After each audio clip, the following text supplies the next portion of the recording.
This mountain village kid, lying around watching clouds, when some old man walks up and tells him a monster's closing in. The kid doesn't flinch, doesn't even bother sitting up. A few hours later, Turan catches the smell of blood in the air. He heads into the forest and finds old man Rebus lying there, dead. The monster was real, after all. He's looking at this gruesome scene, and he still doesn't feel fear. Then the monster comes back. A giant demon tiger, its dark aura rolling off it like smoke. But the second it roars, it's the tiger that backs off. Its instincts are screaming at it. This human is dangerous, so it decides to play it safe. Turan realizes the creature isn't coming any closer, so he pulls out a small stone, loads it into a leather sling, and his eyes light up. That's magic. The next shot tears the air apart, an attack so brutal it wipes the monster out in one hit. And through all of it, Turan doesn't even blink. Which is strange, because 8 years ago, when he was 10, he was already using magic. His mother caught him levitating objects, and it terrified her. She made him swear to keep it secret, to never let the world know what he could do. The reason was simple. Everyone believed mages carried the divine blood of the Freyans, so mages saw themselves as something above human. And even the strongest warriors, the knights, get treated like slaves under them. That's when his mother told him the truth. His father was a knight. If the mages ever found out their bloodline had slipped into someone like Turan, it wouldn't be an inconvenience. It would be a war they'd start just to erase him. Mages don't get born from people without divine blood, period. So Turan grows up alone, at the edge of some village nobody's ever heard of. Mother's long dead. And the morning after he wipes out a monster with a rock, the villagers show up at his front door like a mob with an agenda. They want a name for Rebus's murder, and Turan's it. He can't even process how fast they jumped there. Then one of them grabs him by the collar and says it to his face. Everyone thinks he killed the old man, and is trying to pin it on some monster that doesn't exist. Turan's done being polite, tells them straight up they're pathetic. First guy loses it, throws a punch. Turan slips it without even looking annoyed, thinks about it for half a second, and decides these people only speak one language. A headbutt, and the guy's out cold. The next one behind him raises a club and drops like a sack of bricks. Another one tries to land a hit, but Turan grabs his arm and makes him taste his own punch. One by one, they all go down, humiliated. Grown men against an 18-year-old. The women are standing there too, but none of them want any part of this fight. Turan walks back inside, and someone else knocks on his door. He's already fed up, but this time it's not a villager. A tall man, carrying himself with real presence. He's polite too, and mentions he's traveled a long way to get here. Turan's about to point him toward the village, tell him he's headed the wrong way, when the man's stomach lets out a loud growl. A few minutes later, the guy's sitting at Turan's table, eating. And that's when things get interesting. They talk about how Turan's lived alone his whole life, never once left this place, and yet the man notices something. Turan eats like someone who was actually raised right. Turan tells him his mother raised him here, alone, taught him everything he knows. She died of illness a few years back.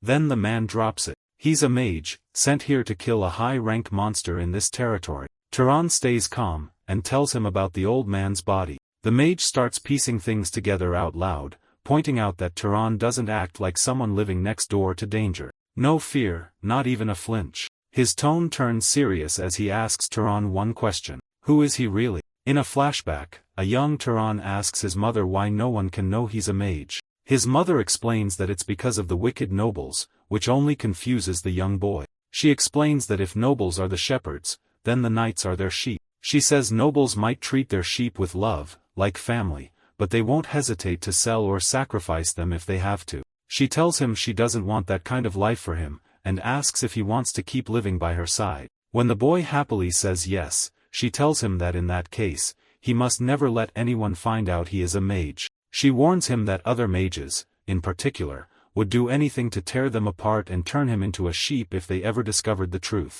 She concludes by telling him that to keep his secret, he might even have to kill people. It's clear that Turan has now reached a point where his very life is about to be put to the test. Turan realizes this guy is trying to corner him. The man notices the young shepherd is staying completely silent. Smiling, the man says the joke isn't any fun if he keeps making that face. To Turan, this doesn't feel like a joke at all, so he makes it clear that he doesn't really have a sense of humor for this kind of stuff. Pretending he isn't intimidated, Turan says it's the first time he's ever heard a joke about mages. The man apologizes, saying Turan's expression was just too good, so he couldn't resist teasing him. The man introduces himself as Kiorn, a nomad. After introducing themselves, Turan and Kiorn shake hands. Both of them find it interesting to form a connection right then and there. With the table full of food, they keep talking, sharing stories about their pasts and their ages. The 18-year-old and the 65-year-old talk about how slowly mages age. Turan asks how the older man ended up becoming a nomad. Kiorn explains that after serving a great family for 65 years, he decided to just set off and travel the world. It had been a really long time since Turan had such a casual, innocent conversation, especially with someone so friendly. The young man had never realized just talking to someone could be this much fun. They get so caught up in their chat that they don't even notice the sun coming up. After their pleasant chat, the nomad places an Arabian silver coin on the table, saying it should be enough to cover the meal. Turan gladly accepts the coin and wishes his new friend good luck on his hunt. Kiorn tells him they shouldn't say goodbye like they'll never see each other again, since he can always swing by for a visit whenever he's in the area. The scene shifts to a small, quiet countryside town. The place is full of trees and open fields. There is the young shepherd again, calling his sheep together. The sheep always listen to his voice and do exactly what he says, as the sheep head to where they are supposed to go. Turan gets lost in thought, realizing he's never met anyone quite like Kiorn before.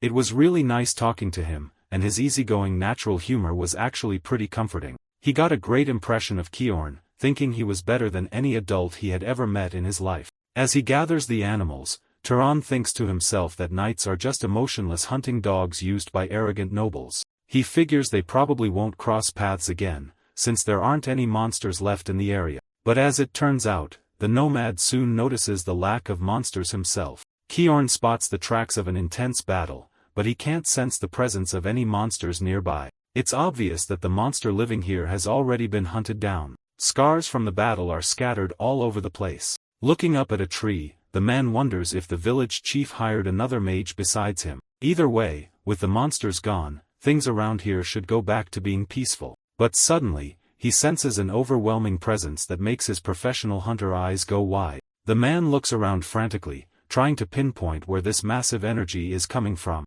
The monster has massive paws, and its sheer presence is absolutely terrifying. The creature looks absolutely hideous, smells awful, and has enough mana to fight for over 2 days straight. This thing is definitely a monster specter, and the nomad hunter can't help but wonder who could have created something like this. But he doesn't have time to waste, because if he stays here too long, the creature is going to catch him. The intense fight begins as the monster raises its massive paw, forcing the man to quickly dodge out of the way. His first move is lightning fast, dodging the attack almost instantly. As he faces down the monster, he recalls that if someone doesn't absorb or disperse the mana from a creature's corpse, it eventually turns into a specter. Any experienced mage who hunts monsters knows this, and the battle rages on. It's clear that whoever took down the original monster was indeed a mage. But Kiorn doesn't understand why they let the body turn into a specter, or if they just didn't know it would happen. After dodging a few more times and preparing his counterattack,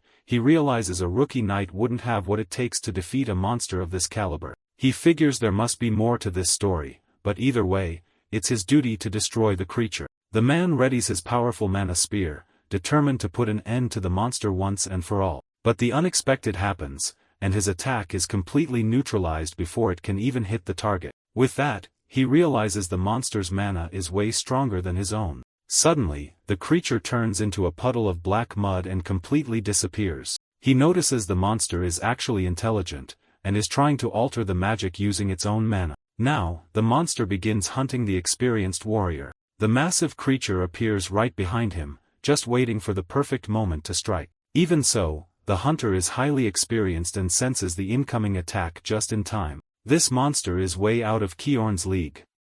It would take at least a low-ranking noble to defeat it. In the middle of the clash against the beast, the man ends up getting hit. He never imagined he'd encounter such a powerful specter in a normal village. Faced with this desperate situation, he accepts that life is full of surprises. Still, he makes it clear to the monster that he's not going to just close his eyes and die. Gritting his teeth, he decides that if he's going down, he's taking the creature with him. Kiorn concentrates all his mana into his hand, planning to pierce the monster the second it attacks. Since this giant isn't playing around, his timing has to be absolutely perfect. With all his mana gathered in his hand, he prepares to unleash a massive blast of fire. This is the final showdown between man and monster, where only one of them will walk away. Suddenly, a bright blue light flashes in the distance. Before the hunter can even launch his attack, someone else beats him to it and strikes the monster. The man is left completely speechless, staring at the scene in disbelief. In an instant, the giant monster collapses to the ground, defeated without Kiorn having to lift a finger.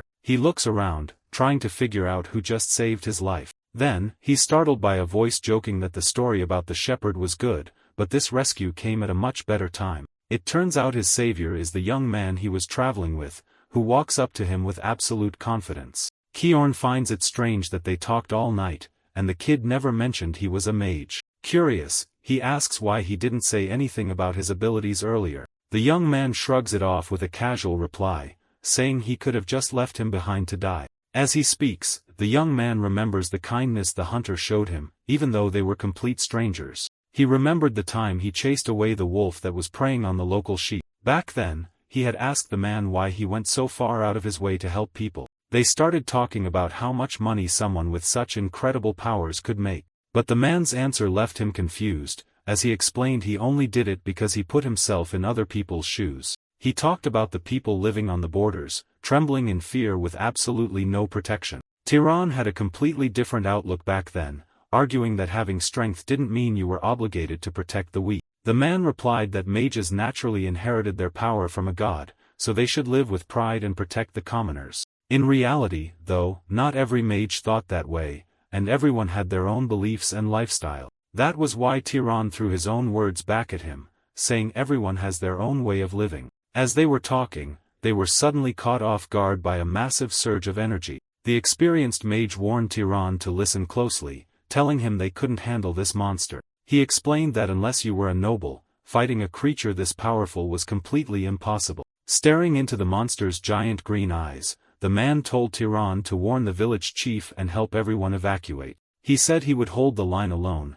trying to sound confident, even though he knew he wouldn't last long against the beast. Tiran seemed to listen to the man, but at the same time he noticed something in the air was changing. An ordinary rock began to vibrate as it charged up with mana. The man looked over and realized this young knight hiding out in the mountains was capable of hunting beasts that even nobles would struggle with. The veteran knight, Kiorn, thought about this, his eyes wide with shock. What he was witnessing now wasn't just a simple connection he made in some backwater village. It wasn't just the bravery of a young knight who had run away from the nobility either. The scene playing out before his eyes looked like the birth of a mage who would change the entire world. Now Tiran stood right in front of the monster. He said he had always been curious to find out what his own limits were. The man replied that as surprising as Tiran's talent was, their opponent was still way too strong. He warned him that they needed to team up and fight together. Suddenly, a heavy blow was launched right at them. The man unleashed a yellow energy, but realized he would only get in the way since he couldn't even react to that last attack. He lowered his hand, knowing it was useless.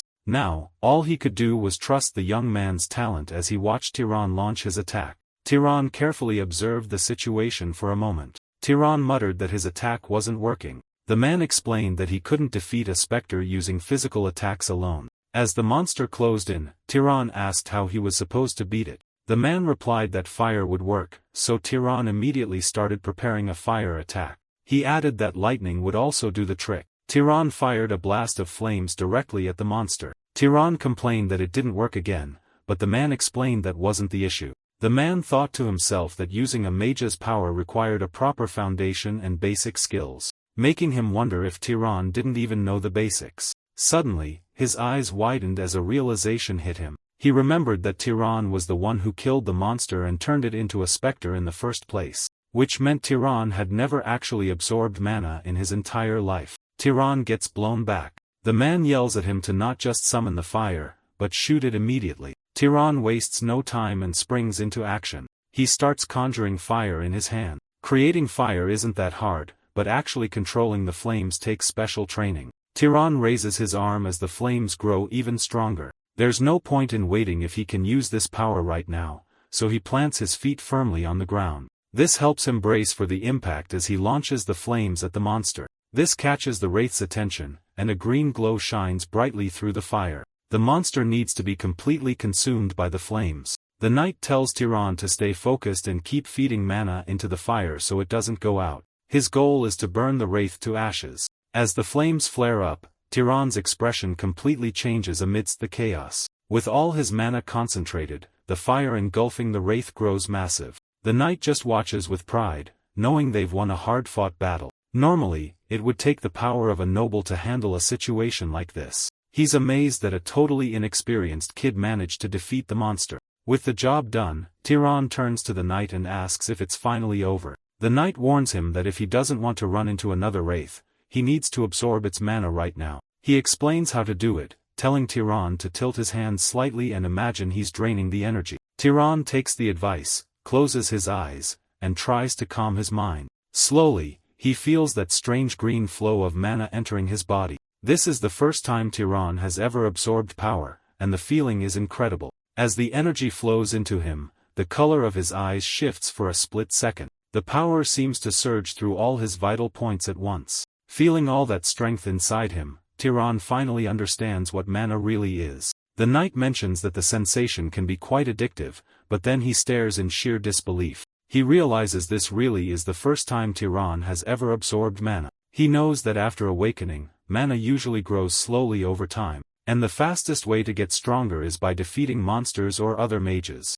The knight is blown away, confirming the kid has never done this before. This means Tyran has an insane amount of raw, natural potential. The man calls out to him, and calls. Putting a hand to his chest, he admits he was too harsh on him and asks which noble house he belongs to. Tyran replies that he's from the house of Quyorn. Then, he asks the man to help him clean up this mess first. A little while later, the two of them are in a different area. The man apologizes for being so rude and making someone of his status do that kind of work. Tyran closes his eyes and says he's nobody important, just a shepherd who never even knew his father. The man looks annoyed and tells Tyran not to look at him like that. He asks why such a powerful mage is working as a shepherd, pointing out that, no offense, that lifestyle doesn't suit him at all. Tyran explains that it was actually his mother's request, and she insisted he live this way until the day she passed away. He says that if he ever revealed he was a mage, he would have just ended up being used and thrown away. The man agrees, commenting that his mother was a very wise woman.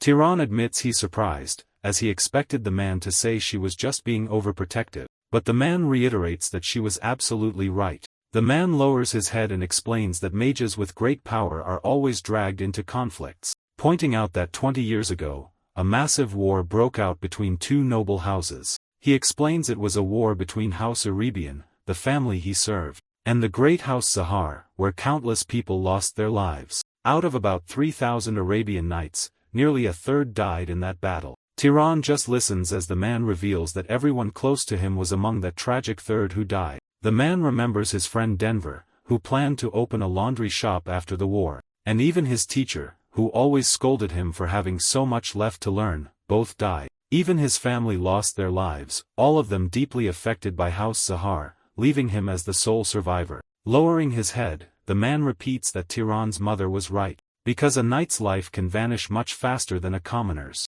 He adds that the only thing wrong with her logic was Tyran's actual talent. Scratching his head, the man admits it's embarrassing to say, but Tyran easily defeated the monster's specter, something he couldn't even manage himself. He claims Tyran's potential doesn't compare to an ordinary knight's, saying he's at least on the level of a noble. The man looks closely at Tyran and assures him that his talent is exceptionally high. Tyran mentions his mother used to say his father was a knight, but now he realizes that was probably a lie. The man stands up and advises Tyran to leave this mountain and explore the world. He explains that to them, humans are more than just knights and nobles, yet humans are still not the true masters of this world. He says it's highly likely there's a greater force pulling the strings behind the ruling families. It was that force that triggered the massive war, wiping out most members of the families involved. The old man apologizes to young Tyran, realizing he forgot that the boy still doesn't know much about magic. He understands it's only natural for Tyran to have so many questions about his own lineage.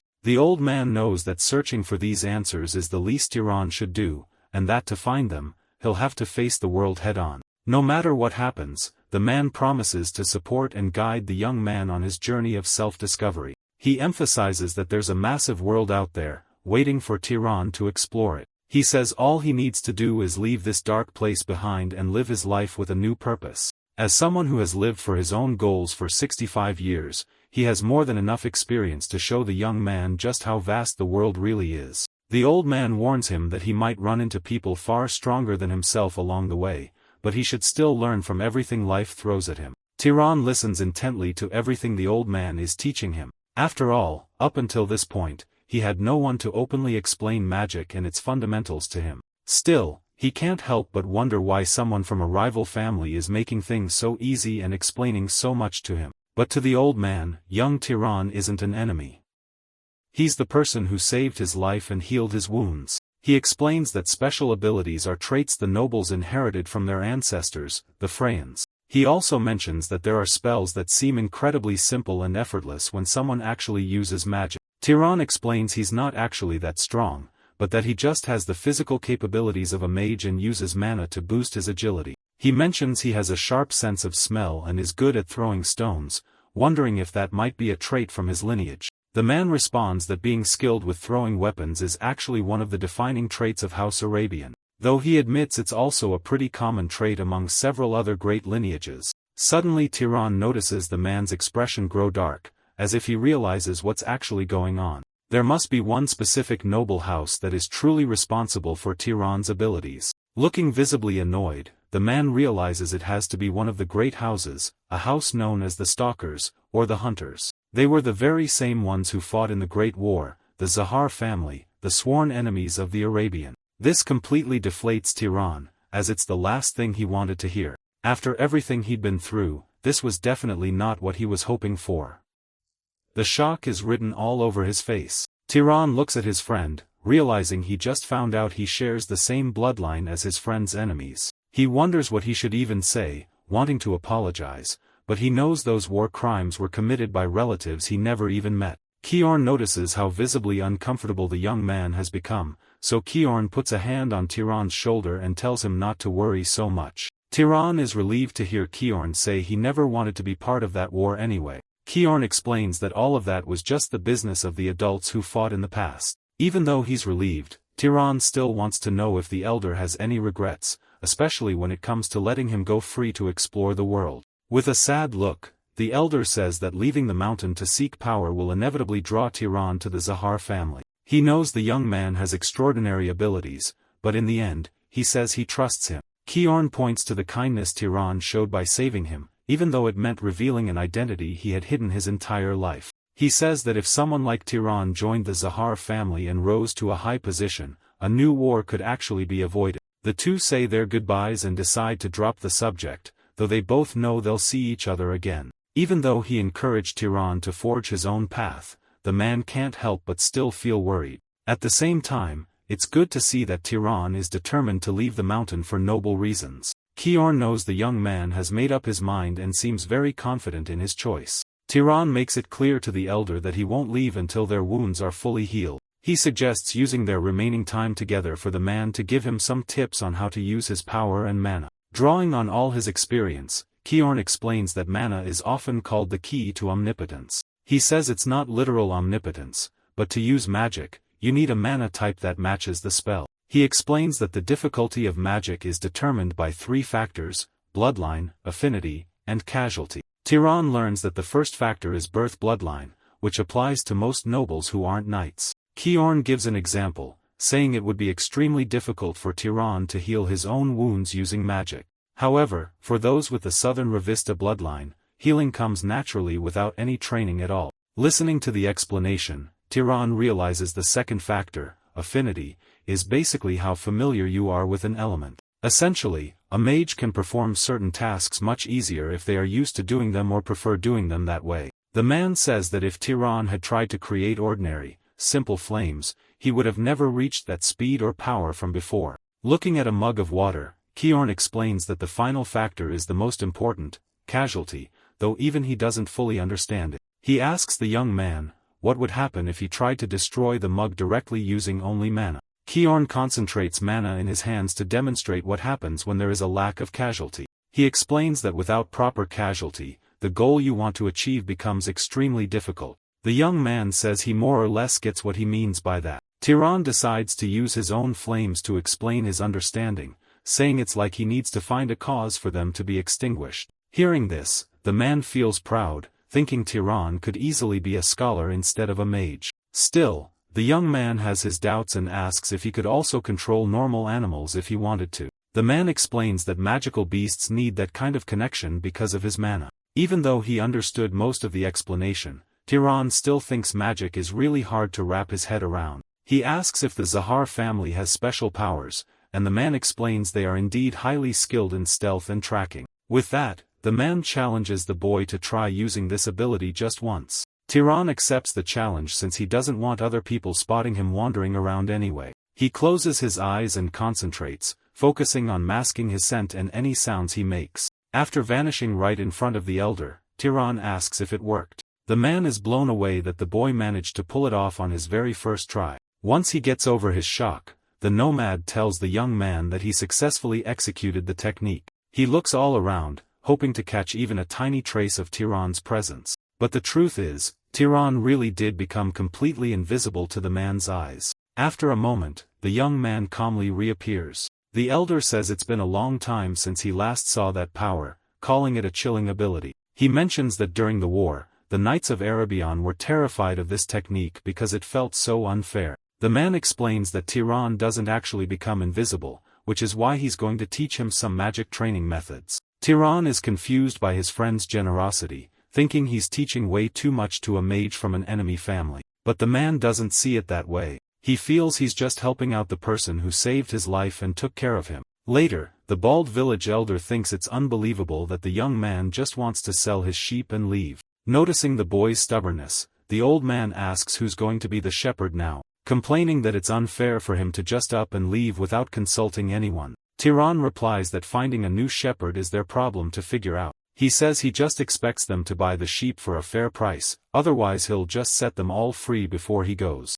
The young man makes it clear they can try to round up the animals themselves, but warns them it won't be easy. The old man knows Tyran is incredibly sharp and always keeps his word. Knowing they have nothing to gain by making the boy angry, the villagers decide to pay him what he asked. With the money in hand, Tyran walks off quietly with his new friend. Tyran points out that the villagers still owe his friend compensation and asks if he should go collect it. His friend shows zero interest in the money, since Tyran was the one who actually captured the magical beast. Tyran shrugs it off, deciding he doesn't really care about their money either. Finally, the time comes for the two of them to go their separate ways. Karen apologizes to the young man for turning down the offer to travel together, admitting he feels more comfortable on his own. Even though he had considered traveling as a duo, Tyran accepts the decision easily, thinking that traveling solo will be a good experience anyway. The man just tells the young man to take care of himself and live a life without regrets. Tyran replies that he hopes they can meet again in happier times.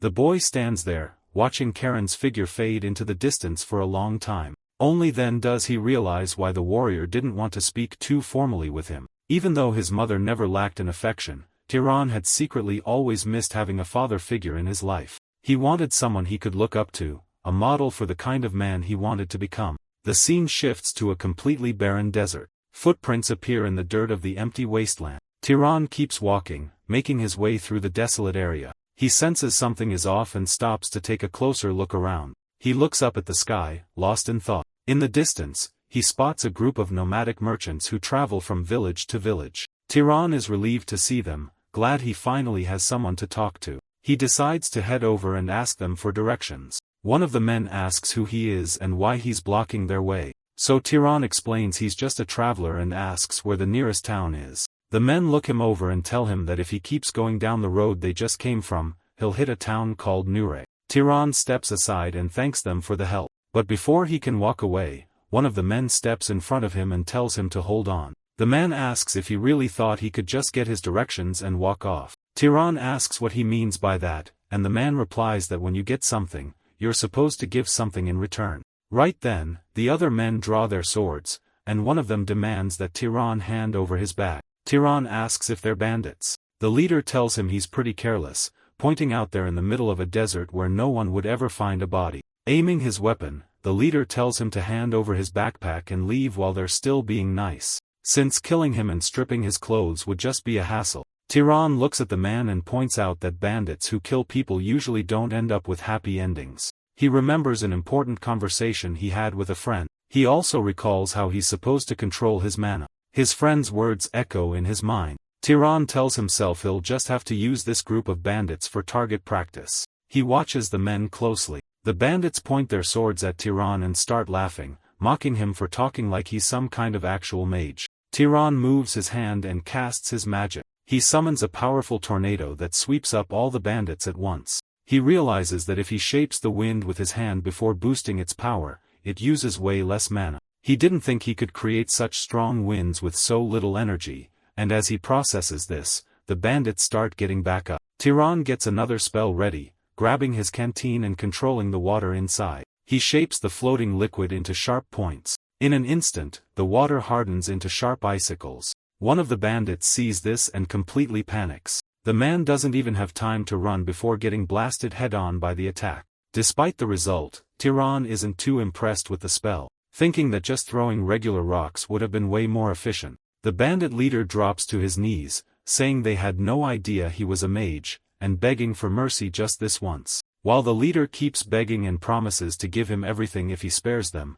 several other bandits try to sneak up on Tiran from behind. But Tiran hears them coming and lifts his foot. Stomping on the ground, he shoots earth spikes out of the dirt, impaling everyone trying to ambush him. The leader can't believe his eyes, thinking it's impossible for anyone to be this powerful. He's completely paralyzed with fear as he looks at his entire crew lying on the ground. Tiran walks up to the leader and tells him he's going to ask him a question. He wants to know why they attacked so recklessly, considering any traveler they run into could be a mage. The bandit answers that it was because Tiran bowed his head. He explains that even when they were rude, Tiran just bowed and greeted them, making them think he was just some weak nobody. Tiran thanks him, saying he learned something useful from that. The bandit then asks if he can be spared, but his hopes shatter when he sees a droplet of water hovering right over his head. At that moment, Tiran remembers a piece of advice from Kiorn. Kiorn told him to never show mercy to bandits, because they wouldn't hesitate to hurt other people.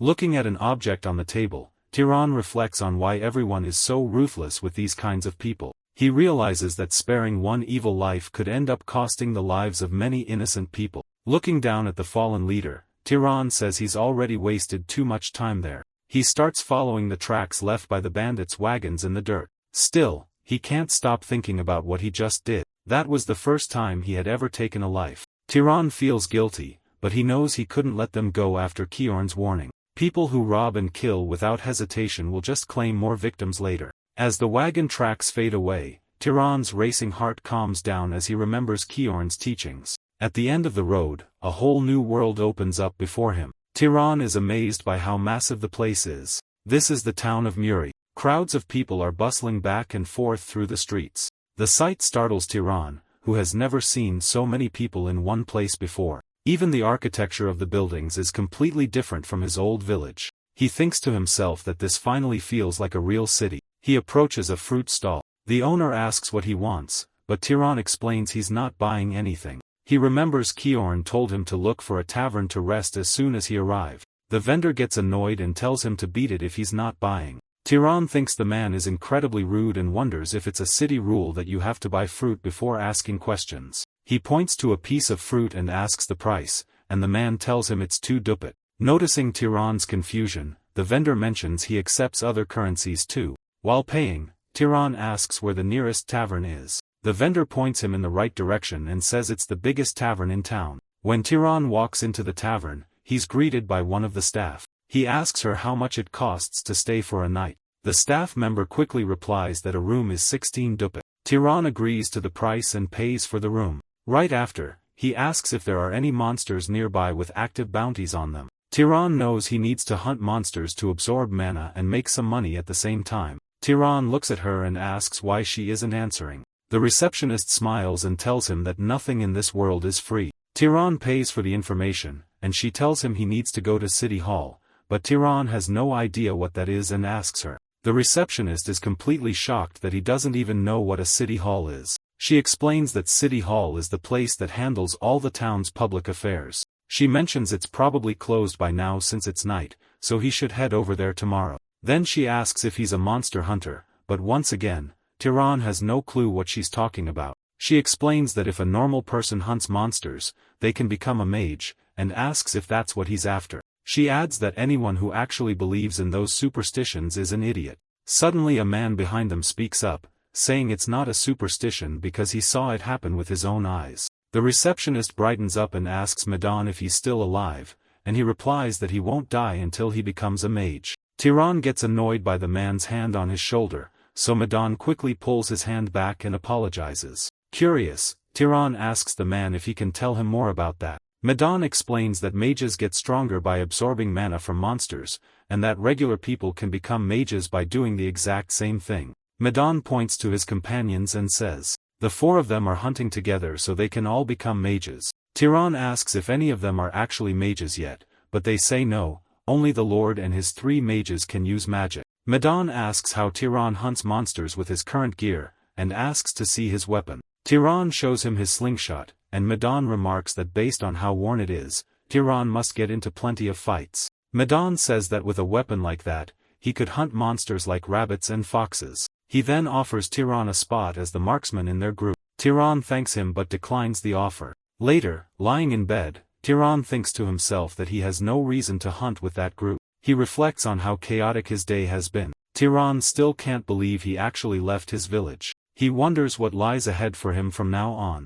Suddenly, he hears a noise, sits up in bed, and demands to know who's there. He recalls his conversation with Kiorn, and wonders if he really has to stay on high alert, even inside an inn. In his memory, Kiorn answers yes, warning him that the city isn't necessarily safe. Kiorn tells him to never, ever let his guard down. As he approaches the door, Tiran already starts prepping a spell with his other hand. He finally opens the door and confronts the visitor. The visitor is Lena, who asks him if he was already asleep. She says she thought he might be cold and came to warm him up a bit. She starts mysteriously offering him her services. Tiran asks what she's talking about, and she replies that it's exactly what it looks like. She explains that for a small fee, she'll do whatever he wants. She considers the possibility that he might not want anything, but assumes he's just playing hard to get. She tells him that his desire is written all over his face. Despite what she says, Tiran's face remains completely calm, like a meditating Buddha.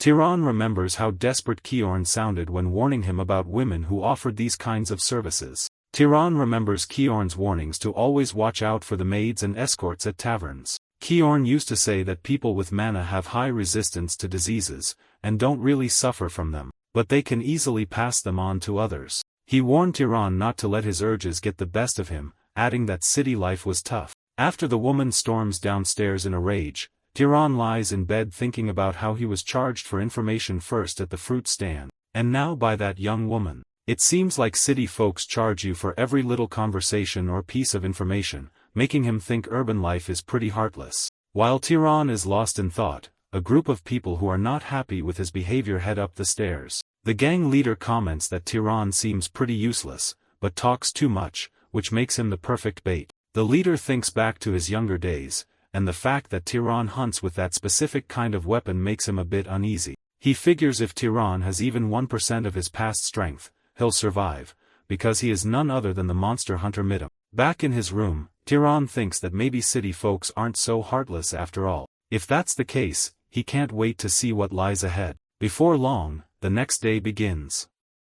As soon as Tiran arrives at a certain spot, he is greeted. He wonders if the man standing there is some kind of official. Tiran announces that he's there to hunt monsters. Whenever someone treats him coldly, Tiran remembers the wise old man telling him the world wouldn't always be kind. The old man explained there was no reason for people to be nice for free, but he shared an easy way to get respect. All you had to do was reveal you were a mage, and regular people would treat you like a god. Recalling this, Tiran looks over the paper the man shows him, intending to just look and hand it back. Since he can't take the paper with him, Tiran studies the drawing of the monster carefully. The drawing shows some kind of crow monster. Without paying much attention to Tiran, the man says it's unlikely he'll manage to kill the creature. But if he does, he needs to bring back proof. He explains that if a mage doesn't use mana to disperse the monster's corpse, it will turn into a wraith. The man makes it clear that killing a monster and just leaving it behind is a crime punishable by execution.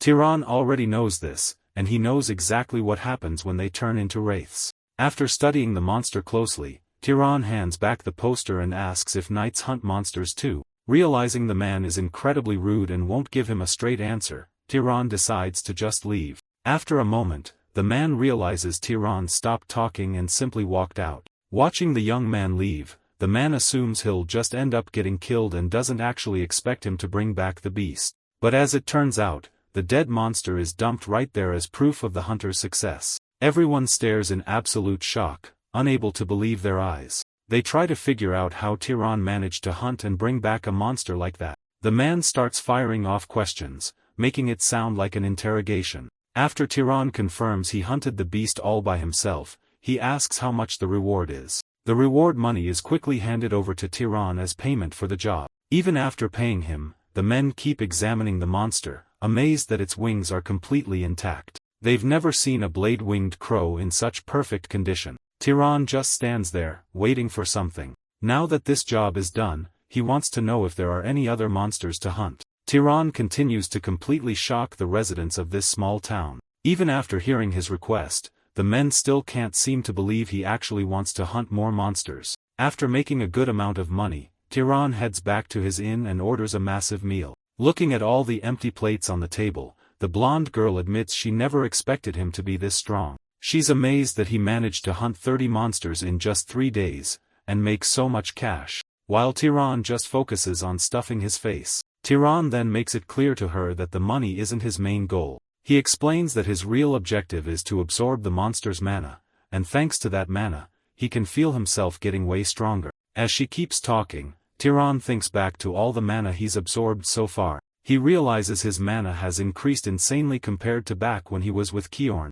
But he also knows there's a limit to how much he can grow just by absorbing weak monsters, and that he'll plateau if he keeps this up. Tiran changes the subject, and asks the girl if she stole some of his food. She defends herself, saying he ate the whole thing, and jokes about how someone so skinny can eat so much. Even the cook is happy to see a customer enjoying his food that much. Tiran just replies that he ate so much because everything tasted amazing. Suddenly, someone grabs Tiran's shoulder to get his attention. A few young guys stand there, asking why he's hoarding all this delicious food for himself. They jeer that a scrawny guy like him shouldn't be eating so much, especially after making a fortune hunting monsters. One of them tells Tiran he should share the wealth, but instantly gets hit back. Tiran doesn't like jokes, and he definitely doesn't like strangers getting too comfortable with him. He tells them that if they wanted a handout, he just gave them a very generous one. The guy's friends yell that Tiran shouldn't act tough just because he landed one lucky hit.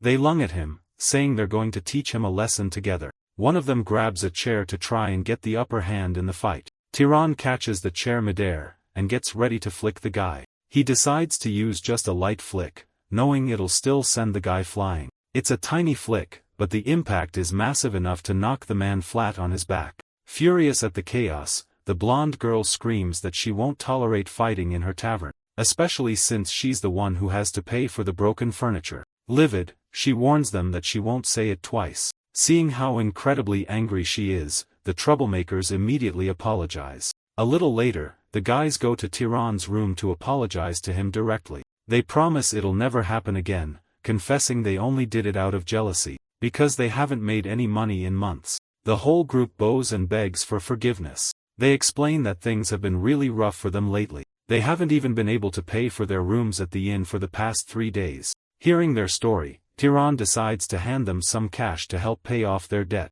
He tells them he's doing this as a thank you for trying to recruit him to their party in the past. But he adds that he knows nothing in this world comes for free. Tiran makes it clear that in exchange for the money, he wants information about the region. The leader agrees to the deal, and starts sharing everything he knows about the area. With the info secured, Tiran decides on his next destination, thinking this will be his last hunt in this town. Now that he has details about the next city, he decides it's time to move on. Tiran thought Midam had given him some solid info, and seemed like a pretty useful guy to know. He wasn't as experienced as Kiorn, but that actually made him a lot nicer. As he's thinking about this, Tiran's eyes suddenly widen as he senses a presence nearby. His sharp sense of smell picks up a scent too, and with that, he figures out exactly which way he needs to go. Tiran rushes toward the scent, hoping he's wrong, but the deep claw marks left on a tree are hard to ignore. He arrives too late, and sees the aftermath from a distance. Tyran spots a young man slumped against a tree,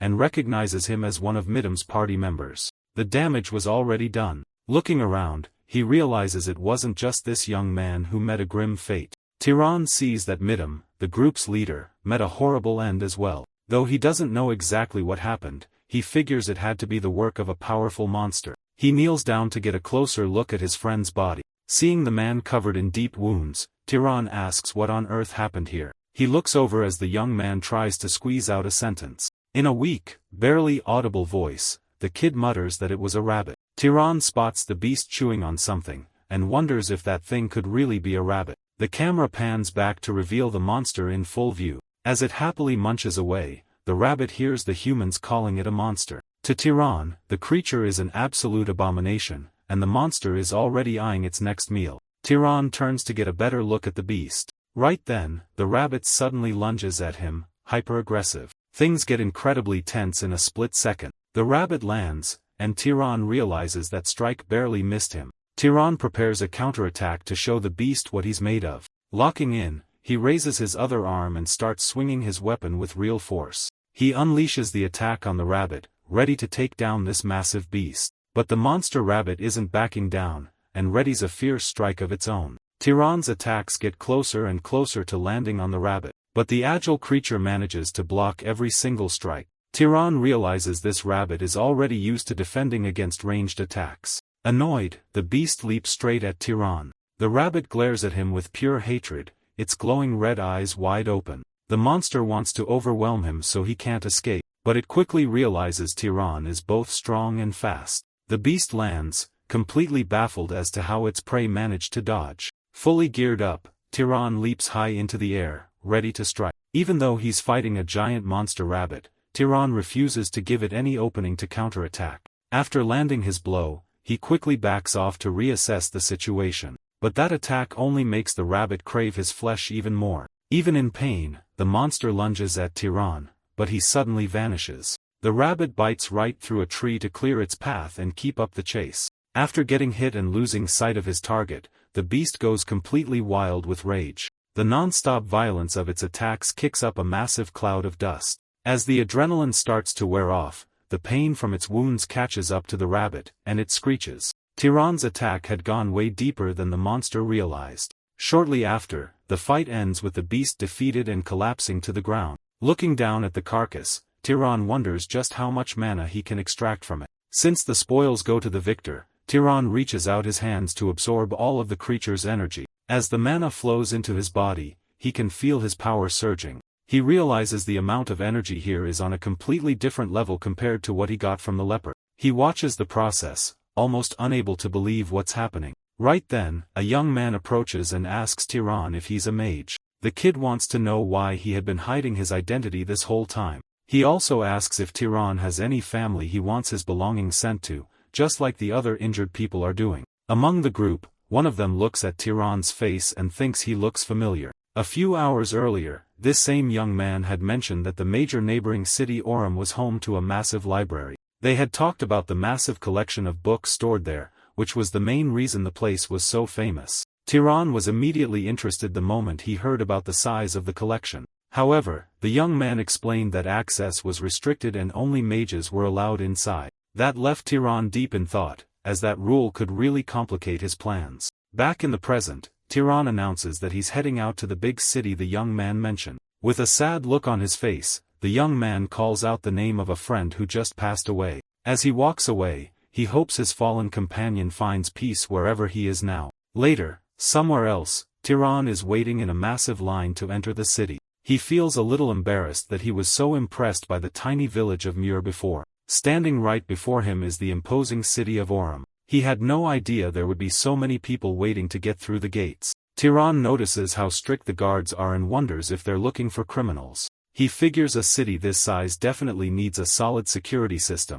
While he's lost in thought, a voice suddenly orders him to stop right there. A guard points at him and says he's not allowed in, leaving Tyran totally confused. The guard explains that Tyran's clothes are filthy and demands that he clean himself up before trying to enter. Tyran completely ignores the guard's complaining, as his attention is stolen by a gigantic tower dominating the skyline. Up close, the colossal structure showcases all the wealth and grandeur of the city. Tiran realizes that must be the famous library of Medan. The sheer scale of the building is mind-blowing, making him think it could only have been built using magic. As Tiran approaches the entrance, one of the guards asks him what he wants. When Tiran says he wants to go inside, the guard reminds him that entry is strictly for mages. Tiran understands the rule and introduces himself as a mage, leaving the guard completely stunned. The guard rudely tells Tiran not to play games with him. He puts his hand up, saying there's no way someone like Tiran could be a mage. As the guard keeps his hand raised, a red energy starts radiating from him.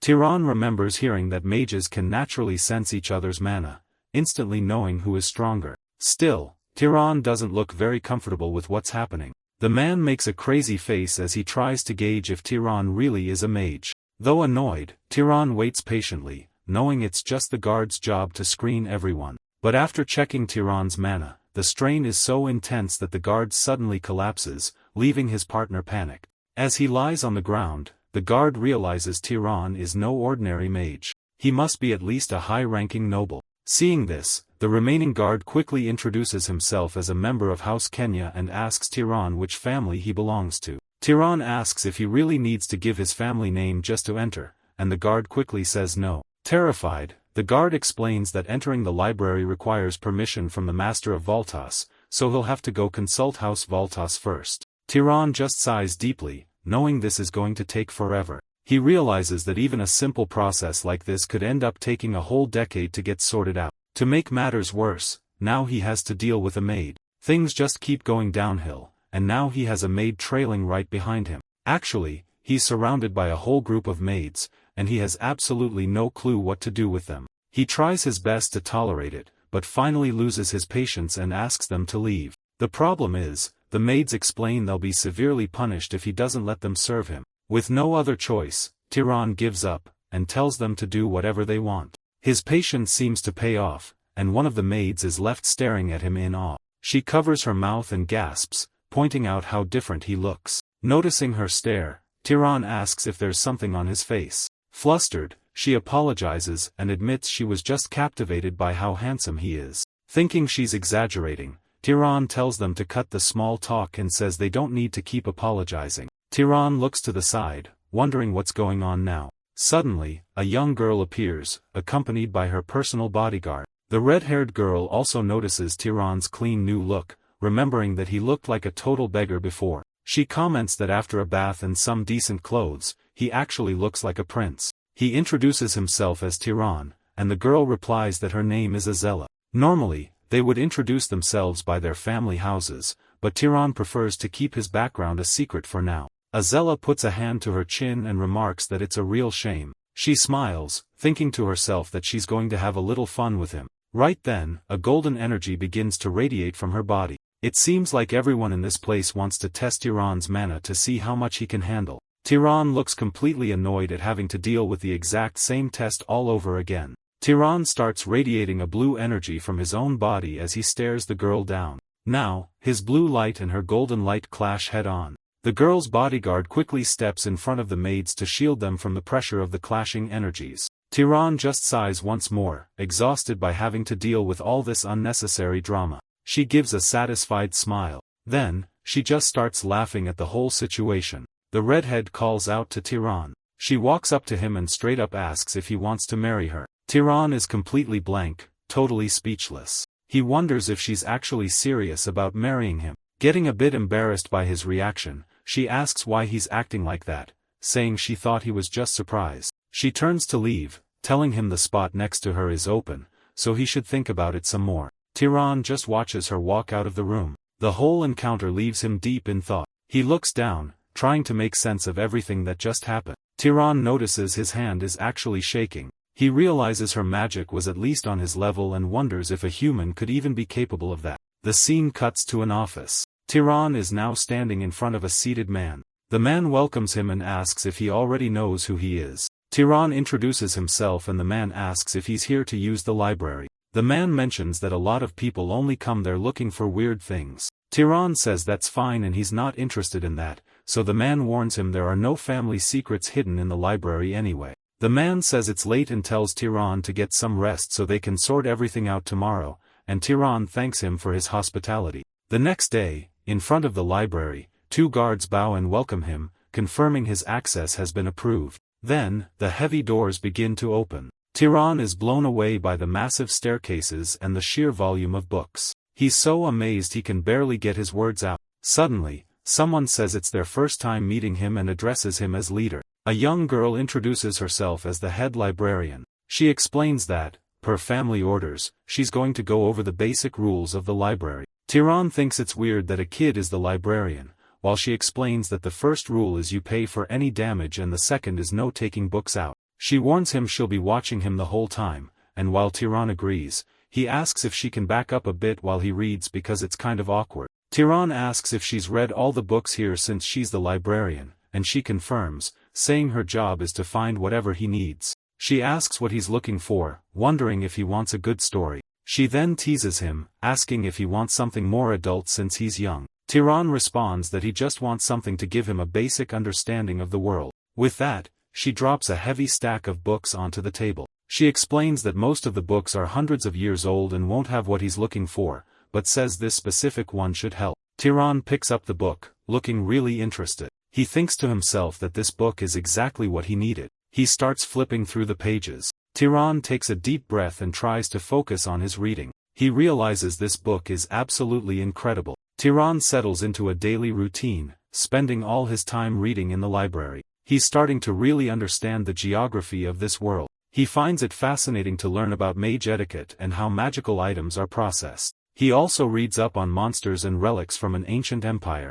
As he absorbs all this knowledge, everything that used to be a mystery to him becomes clear and vivid. Back in the office, the noble asks Tiran if he's making good use of the library. The man points out that even though he treats him like a noble, letting Tiran use the library is a huge favor, and he expects that favor to be repaid. The man explains that a beast recently showed up north of Oral, and the 4 knights sent to deal with it never return. He thinks a mage needs to step in, but he only has 2 available. If Tiran joins them, they'll have 3, making the mission a lot safer. Tiran says he understands, thinking to himself that protecting people is a mage's duty anyway. Still, he finds the situation a bit weird since mages don't usually get involved in stuff like this. The man explains that the pass they came through is Oral's only trade route, and it's been blocked for 10 days now. Tiran figures he should just head out, take care of it, and then come back to finish his reading. A few hours later, they set off on their journey. Several knights are seen walking alongside Tiran and the young red-haired girl. Throwing her hands up, the girl complains that her father is unbelievable. She says she can't believe he dragged a guest into a magic beast hunt, and questions if their own knights are really that unreliable. She waves it off, saying it's fine since they're guests anyway, and that her dad is just being overly dramatic. The young man next to her speaks up, saying the master of the house isn't being dramatic at all, and that she's exaggerating. The girl glares at him, giving him a look that clearly says. The young man turns to Tiran, asks if this is his first time on a mission like this, and introduces himself as Marvin Baltus. The girl kicks a rock, looking lost in thought. While kicking the rock, she grumbles that she wants to get this over with so she can go back home and rest. Marvin asks Tiran if he happens to be interested in his sister, and Tiran tells him no. Closing his eyes, the guy says that's very good to hear. Suddenly, the group stops when they hear an order to halt.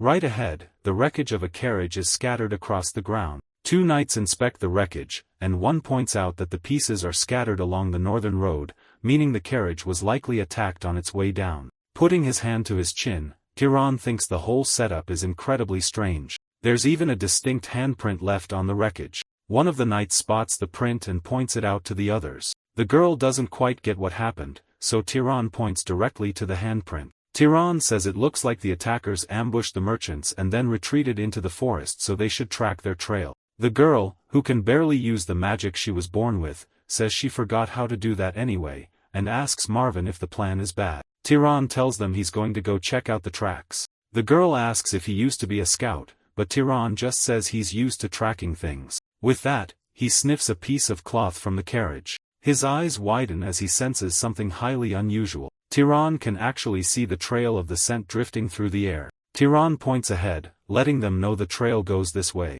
They reach a river, and Tiran mentions the trail ends there because it looks like their target took a bath. The lady asks if a beast would actually wash itself on purpose to cover its tracks. Tiran replies that it probably just wanted to wash off. Suddenly, his eyes widen as the scent gets way stronger. Tiran whips around and warns everyone that the monster is right behind them. Right on cue, a massive monster appears right in front of them. The massive creature instantly grabs everyone's attention. The knights turn around, staring up at the massive threat. While they watch, the monster grabs a pile of rocks to hurl at them. One of the knights yells for everyone to watch out. The monster hurls the rocks, and several knights get blasted by the impact. Tiran reacts instantly, leaping backward to dodge the attack. He looks around to see how the other knights are doing. Not everyone managed to escape unscathed. The redhead actually uses one of the knights' bodies as a shield to protect herself, and after using her ally, she just tosses the man to the ground. Tiran thinks to himself that his mother's warnings about people were absolutely right.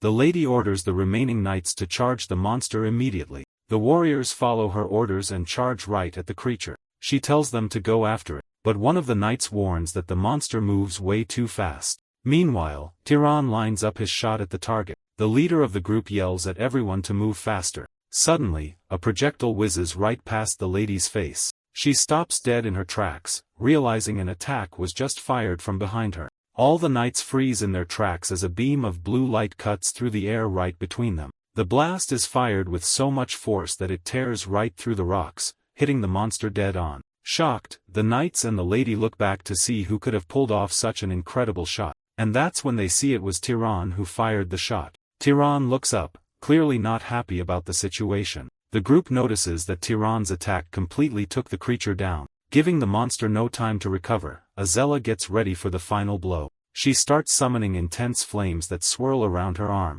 Then, she unleashes a massive fire serpent straight at the downed monster. The impact triggers a massive explosion, drawing everyone's eyes. Tiran is shocked to witness the sheer destructive power of the Valtas family's pyromaniac bloodline. The knights sigh in relief, glad the fight is finally over. Azella mentions she actually got chills when that first shot buzzed past her. Marvin teases her, asking if she was actually scared of Tiran's attack. While they chat, the surviving knights tend to the wounded, helping each other up. Tiran looks at the injured knights and thinks about how chaotic the situation is, but he's relieved that no one died. He reflects that, even with the surprise attack, they could have avoided such serious injuries in that fight. Tiran knows that these warriors' bodies get stronger when they use magic. Since they're much tougher than average knights, they should have handled things differently instead of using the weaker ones as shields. Marvin notices he's being watched and asks Tiran why he's staring at him like that. Tiran quickly replies that it's nothing.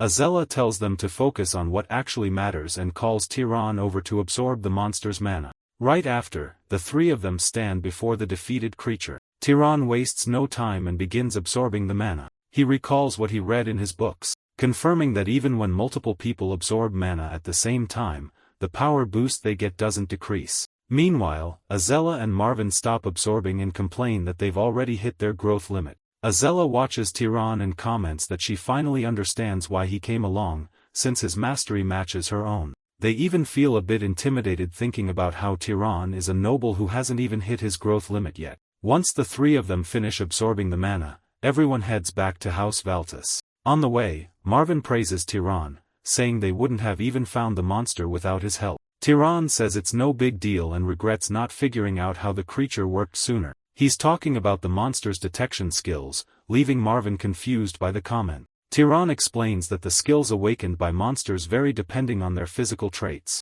He explains that the ape they defeated had massive eyes and hands, meaning it could see from far away and throw things. Marvin asks how he figured that out so fast, and Tiran replies that he read about it in a bestiary at the library. The two of them comment that the library is outdated and that they've only been there once because the books were way too difficult. Tiran suggests that next time they can just ask the librarian to recommend some easier books. Azella looks confused and asks who this librarian is. She claims that as far as she knows, nobody actually works in that library. After returning from the mission, Tiran goes straight to the library entrance. As soon as he walks in, he gets a cheerful welcome from the librarian. Tiran thinks to himself that he was being careless, since no regular citizen in town would call a noble by his name so easily. Besides, he finds it weird that anyone would even work as a librarian in such an abandoned place. Cutting straight to the point, he asks her how she knows his name. The girl is caught off guard by his sudden question. She quickly recovers and asks if he's only realizing this now.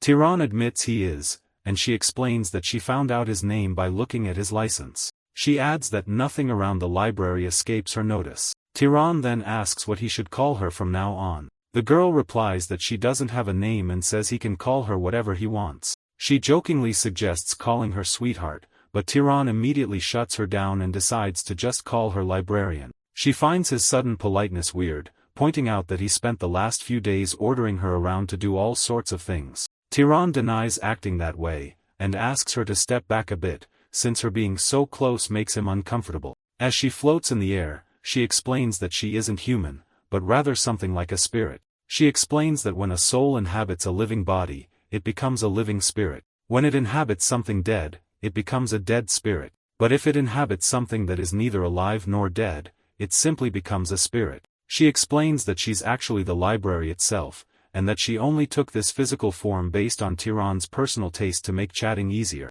Right before teasing him about his preferences, Tyron thinks she's lying, but she assures him she only speaks the truth, acting like a reflection in the water. Still skeptical, Tyron decides to study the librarian very closely. He reaches out to touch her, but his hand passes right through, as if she's completely intangible. She gets annoyed and tells him to cut it out, complaining that he's being super creepy. The librarian then mentions how incredibly frustrating it is that she can't use force against intruders. She says if she had her way, she'd severely punish anyone who doesn't treat the books with proper care. Tyron asks why none of the other visitors seem to know she exists. She explains that, until now, no one had met the requirements to actually see her. Her creator designed her so only people of a certain caliber could see her, and Tyron is the only one here who fits the bill. Tyron asks what she means by caliber, wondering if it has to do with the bloodlines mages always talk about. When he asks what his own bloodline might be, she tells him to ask his parents, forcing Tyron to admit he's an orphan. Licking her lips, the librarian offers to find out for him, explaining she just needs to examine his body. Tyron gets confused and embarrassed by the offer, and she asks to double-check if that really is his actual body. Laughing at the absurd situation, he tells her that yes, it is. Suddenly and without warning, the librarian shoves her hand right into Tyron's chest, leaving him absolutely terrified. She tells him they're now connected, while Tyron is surprised to realize it didn't hurt at all. She reveals that his primary bloodline is that of a stalker and hunter, pointing out these traits belong to the Zahar family. But right after, she's shocked to discover there's a second bloodline inside him. This other bloodline is mixed in, meaning he's the child of two people from completely different lineages. Curious, Tyron asks what the second bloodline is, but she admits she doesn't know because that part is sealed. She reassures him that having a sealed bloodline is common when you inherit two, and guarantees the seal will break on its own once he gets stronger. Hearing this, Tyron looks down, lost in thought. He remembers his mother and realizes she must have been a descendant of some noble house. Even with diluted blood, she was far too educated to be a commoner. Tyron thanks the librarian for her help, and in return, she asks him to stay there for 1 more month. Now knowing the spirit's true identity, Tyron begins studying with her, and asking her to explain different subjects. She turns out to be incredibly wise, even knowing the contents of books that were looted and lost millions of years ago. Learning the laws of nature directly from her feels like discovering a literal treasure trove. He learns that diseases are caused by microorganisms, and that things decompose because of them too. Tyron also learns about the refraction of light, friction generating heat, and how wounds heal. Armed with all this new knowledge, he decides to do a practical test, starting with decomposition. The moment he touches an apple, it instantly shrivels up. The results are amazing. While he could do this before using pure magic, this scientific approach uses way less mana. Just by changing how he views the world, Tyron's magic gets a massive upgrade. He realizes some families probably hide this knowledge on purpose, so they don't lose their monopoly on power. The librarian agrees, saying it explains why humanity's overall level of knowledge has dropped so much over time. Eventually, Tyron tells her it's time for him to leave. He explains that the library's owner is starting to get annoyed by his constant presence. Sad to see him go, the spirit begs Tyron to take her with him. Tyron dodges her as she clings to him, asking if she can even leave the library grounds. Since she can't leave, she tells him he should just stay, promising she'll take great care of him. But when he turns her down, she flies off, acting like she doesn't care anyway. She mentions there are plenty of divine legacies scattered across the continent, suggesting he look for them since there might be a spirit out there wiser than her. As she leaves, she says she'll still come back to visit sometime. Pouting, she mutters that if he doesn't want to go with her, then whatever. But Tyron just smiles and says he still has plenty of books left to read here. Later, walking outside, Tyron thinks back to the map he found in the library. According to it, the Zahar family base is located east of Orem, and right then, he makes his decision. He's going to Zahar to look for clues about his parents. Tyron doesn't feel that rush of urgency anymore, so he takes his time as he heads into the forest. He even stops to rest, cook some food, and recharge his batteries. He figures that if the clues were going to vanish, they would have disappeared during the 18 years he wasn't looking for them. Plus, if there's still anything left to find, it's not going to disappear just because he's a little late. But suddenly, something catches Tyron's attention up ahead. It sounds like a horse neighing. Peering from behind a bush, he watches as a wild beast charges forward. It looks like the beast threw its rider, though it's still wearing a saddle. And it seems a group of thugs is trying to attack the poor animal. Even from a distance, you can tell how pissed off these guys are at the beast. Then, Tyron notices something else that really grabs his attention. Those are dark elves, beings that use magic to manipulate minds. They aren't holding back either, as they all seem to be deep in some kind of ritual. Judging by the massive amount of mana they're channeling, it's definitely some form of dark elf necromancy. Tyron recalls reading about this in a book, and he knows dark elf necromancy is extremely dangerous. Looking at the scene, he hesitates, wondering if he should even get involved. He thinks that maybe the guy lying on the ground brought this on himself by messing with the dark elves. But Tyron's eyes go wide when he sees how these elves actually feed. He watches as one of them takes a massive bite out of a human arm. Another elf asks whose arm that is, saying he really wants a taste to see if it's any good. Realizing these creatures are cannibals, Tyron's blood boils. Now he has no choice but to step in and put a stop to this.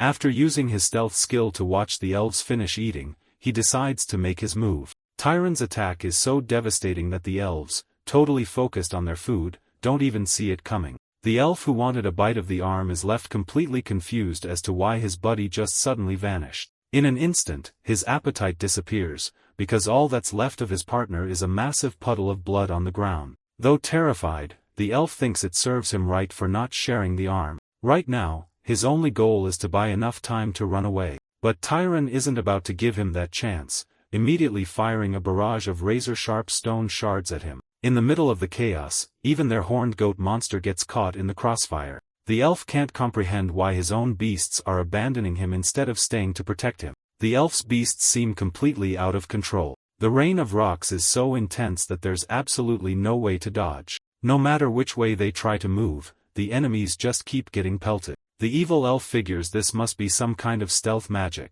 He wants to see if the intruder can still stay hidden after taking a little damage. So the elf decides to use his most powerful and wicked spell just to force the enemy out into the open. The problem is, Tyron is actually enjoying being camouflaged in the shadows. But the horned, meat-eating elf isn't about to make things that easy for him. It doesn't take long for Tyron to have to show his face, because the elf spell is just too strong. Now that he's pinpointed the intruder, the elf sends his beast after him. But Tyron has no patience for playing tag. He charges up energy in his hands to unleash his flames. The hotter the fire, the better the results. The first to get wrecked is the beast that tries to charge straight at Tyron. The display of power is so massive that it sends the enemies flying. Still, Tyron realizes they are incredibly fast. At least he managed to take one of them out earlier, so the situation seems a bit more manageable now. But just as he thinks that, Tyron feels a sharp bite from a beast trying to make him its next meal. Getting bit on the leg by this wild beast instantly puts Tyron in a terrible mood.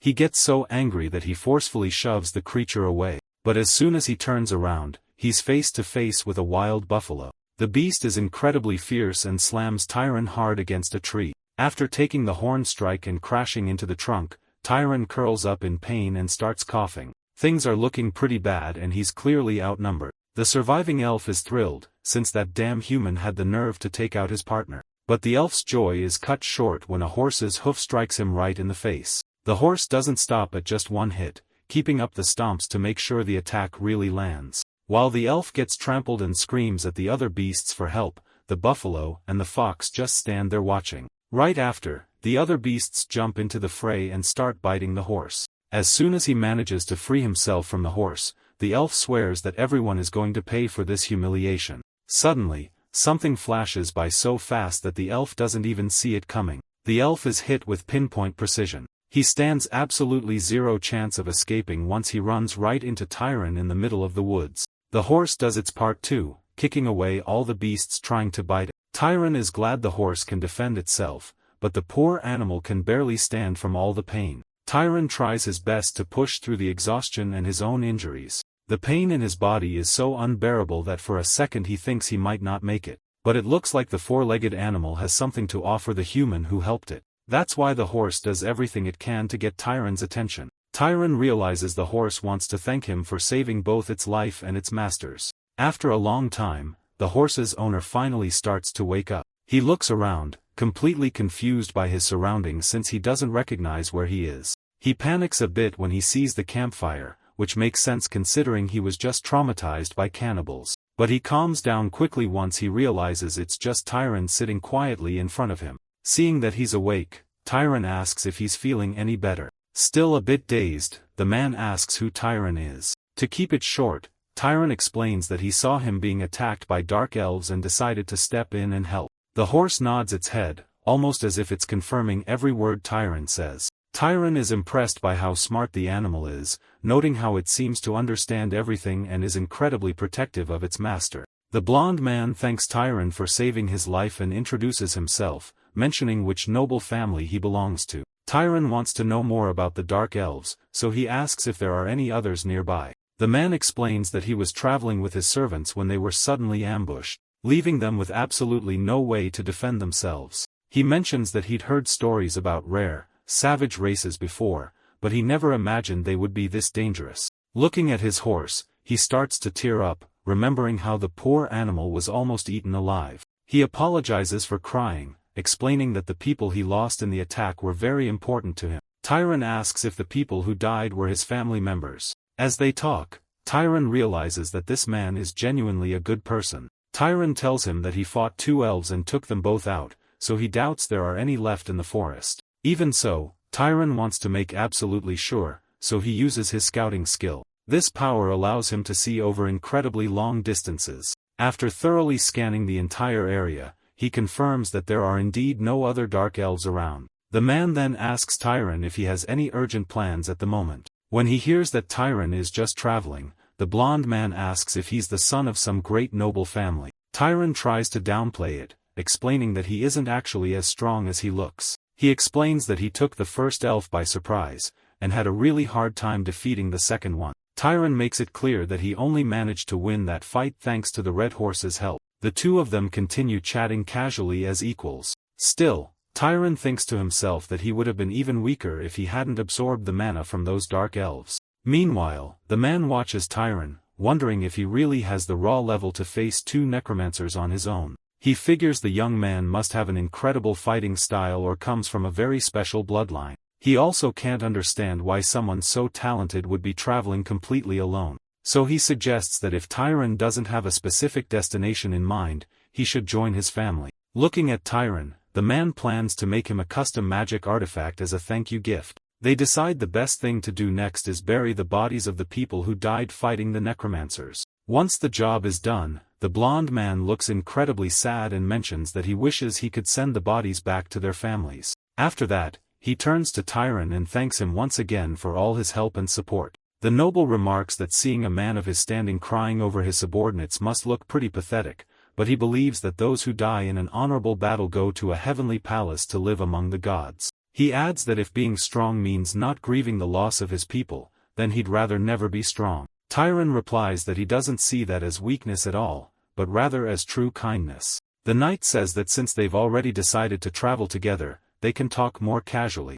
Super excited, he says he's looking forward to working with Tyron from now on. For someone who lived as a mountain shepherd and only ever got ingratitude from the locals, having someone want to be his friend right off the bat was pretty surprising. Still, making a new friend is always a good thing. After all that trouble, the man suggests taking a break to rest. Tyron is curious to know what's inside that box he's carrying. To satisfy his curiosity, the knight explains it's a cooler box and opens it to show all kinds of fresh food. He says he's stocked up on plenty of food in the last town he passed through. The man proudly brags about his magic items, explaining that pressing a button on one pours water while another turns into a shelter if you gather some wood around it. Then he shows off a third item that sounds an alarm whenever someone gets close. Even the clothes he's wearing are magical and clean themselves. Tyron had no idea magic items could be used for such ordinary, everyday things. Looking closely at his companion's clothes, Tyron says that just getting those would be plenty of payment for saving his life,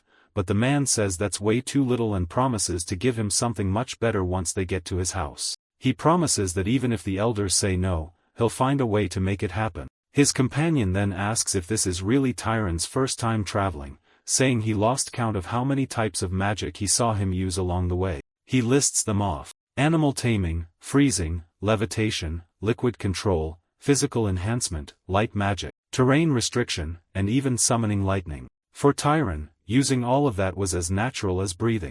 A bit embarrassed, Tyron reminds him they already agreed he wouldn't pry into his lineage. His friend laughs it off as a joke and asks how old he actually is. He's completely shocked when Tyron tells him he's only a month away from his 19th birthday. The man, who was just bragging a second ago, says that's impossible because he's 43 himself, though he quickly shrugs it off, saying a 24-year age gap doesn't really matter anyway. Then he mentions he should have realized it sooner, knowing Tyron defeated 2 necromancers with that level of magic power. He says he now realizes there must be 2 geniuses in the world, and while the other one isn't quite on Tyron's level, they're pretty similar. He reveals this genius is his second cousin, and Tyron gets interested, asking if she can make a magic item for him. But the man explains that might not be possible, since she isn't from a branch family but from the main line. He reveals that she is the Princess of Arabian and might even become the head of the great family in the future. As they keep walking, he explains that unlike ordinary mage families, the leader of a major lineage has to be extremely powerful. Because of that, passing the leadership position down to your own biological child is no easy task. With dozens of relatives from the same generation, someone stronger than the patriarch's child always ends up emerging. Even so, among the patriarch's children, Mesa was born, and her talent surpasses everyone else's. He says that just 10 years after awakening her powers, she already mastered the Arabian lineage magic and every form of combat magic. Tyron asks if having that much magic power is normal for her age, or if her family gave her some kind of special support. The blonde man nods and explains she even inherited their great-uncle's magic power when he passed away, though everyone in the family received a small portion of it. Tyron realizes that this is exactly why the great families managed to stay on top. He keeps listening to his friend, who says it looks like they're finally reaching their destination. Tyron looks at the area, seemingly amazed by the view. They continue walking in silence. In front of them, a massive, vast landscape opens up. The Dakhine Plains. This is the heart of Arabian territory, the lands of the Burke family, known as Zabalan. Aziz is finally back home, and his mother welcomes him with open arms. After everything he's been through, he finally gets a warm, comforting hug from his mom. Tyron can't help but stare blankly, watching a 43-year-old man completely break down in his mother's lap. A stern-looking man steps up, telling Aziz to keep his dignity and address the woman formally as my lady. Aziz decides to introduce his friend, explaining that they met down south. He explains that Tyron is the savior who risked his own life to save him. His mother comments that a pilgrimage route really shouldn't be that dangerous. She demands to know exactly what happened and gets absolutely furious when he mentions they were attacked by dark elf necromancers. The stern man asks her to calm down again, pointing out that people nearby might be watching them. He then asks which noble family Aziz's savior belongs to. His eyes widen as soon as Tyron admits that's a tough question to answer. Tyron is completely honest, saying the truth is he doesn't really know. He explains that his mother was a commoner and he has no idea who his father is. Hearing this, Aziz completely freezes. He had no clue. His mother acknowledges that Tyron isn't from a famous bloodline, but she still thanks him for saving her most precious treasure. She explains that it would be difficult to host him inside the family mansion, so she'll arrange for him to stay at the best inn in town instead. Aziz tries to protest, but his mother cuts him off, saying that while it would normally be fine, they currently have an extremely important guest staying with them. Suddenly, a red-haired woman walks in and says that if she's the reason, then they don't need to worry. She points out that she highly doubts someone who went out of their way to save Aziz would suddenly try to take her life. Everyone turns to look at her as she seemingly appears out of nowhere, almost like she stepped right out of the shadows. The light-eyed, red-haired woman looks a bit downcast and drained. Aziz is glad his cousin is being so understanding, but he's confused as to why she's even here in the first place. Watching from a distance, Tyron quickly realizes that this woman is actually the Princess of Arabian. He also notices she looks more like a walking corpse than royalty. He overhears her mention that she was recently almost killed by those worms of Zahar. Aziz is deeply concerned that someone would try to attack the main house again, especially considering how tight their security systems are. She says there's likely a traitor inside their own home since plenty of people in the family can't stand her. Looking at everyone, she explains she's exhausted and wants to turn in for the night, wishing them all a good evening. With that, Aziz's mother orders her staff to prepare their second-best guest room for her son's savior. Night quickly falls over the estate. Even though the bed is incredibly comfortable and the room is pure luxury, Tyron just can't seem to fall asleep. Everywhere he looks, there's nothing but wealth, elegance, and power, but none of it helps him drift off. Tyron ends up staring at the light from a few lamps overhead, which look like strange magical contraptions. Unable to sleep, he decides to get out of bed and explore the house. Suddenly someone calls out his name, and he looks over to see who it is. It's Aziz, who asks if he always wakes up this early, wondering what he's doing wandering the hallway all by himself. Tyron points to the device on the wall, explaining that it caught his eye. Aziz laughs it off, saying it's the simplest thing in the world, just a basic magic lamp that anyone training in magic learns to make.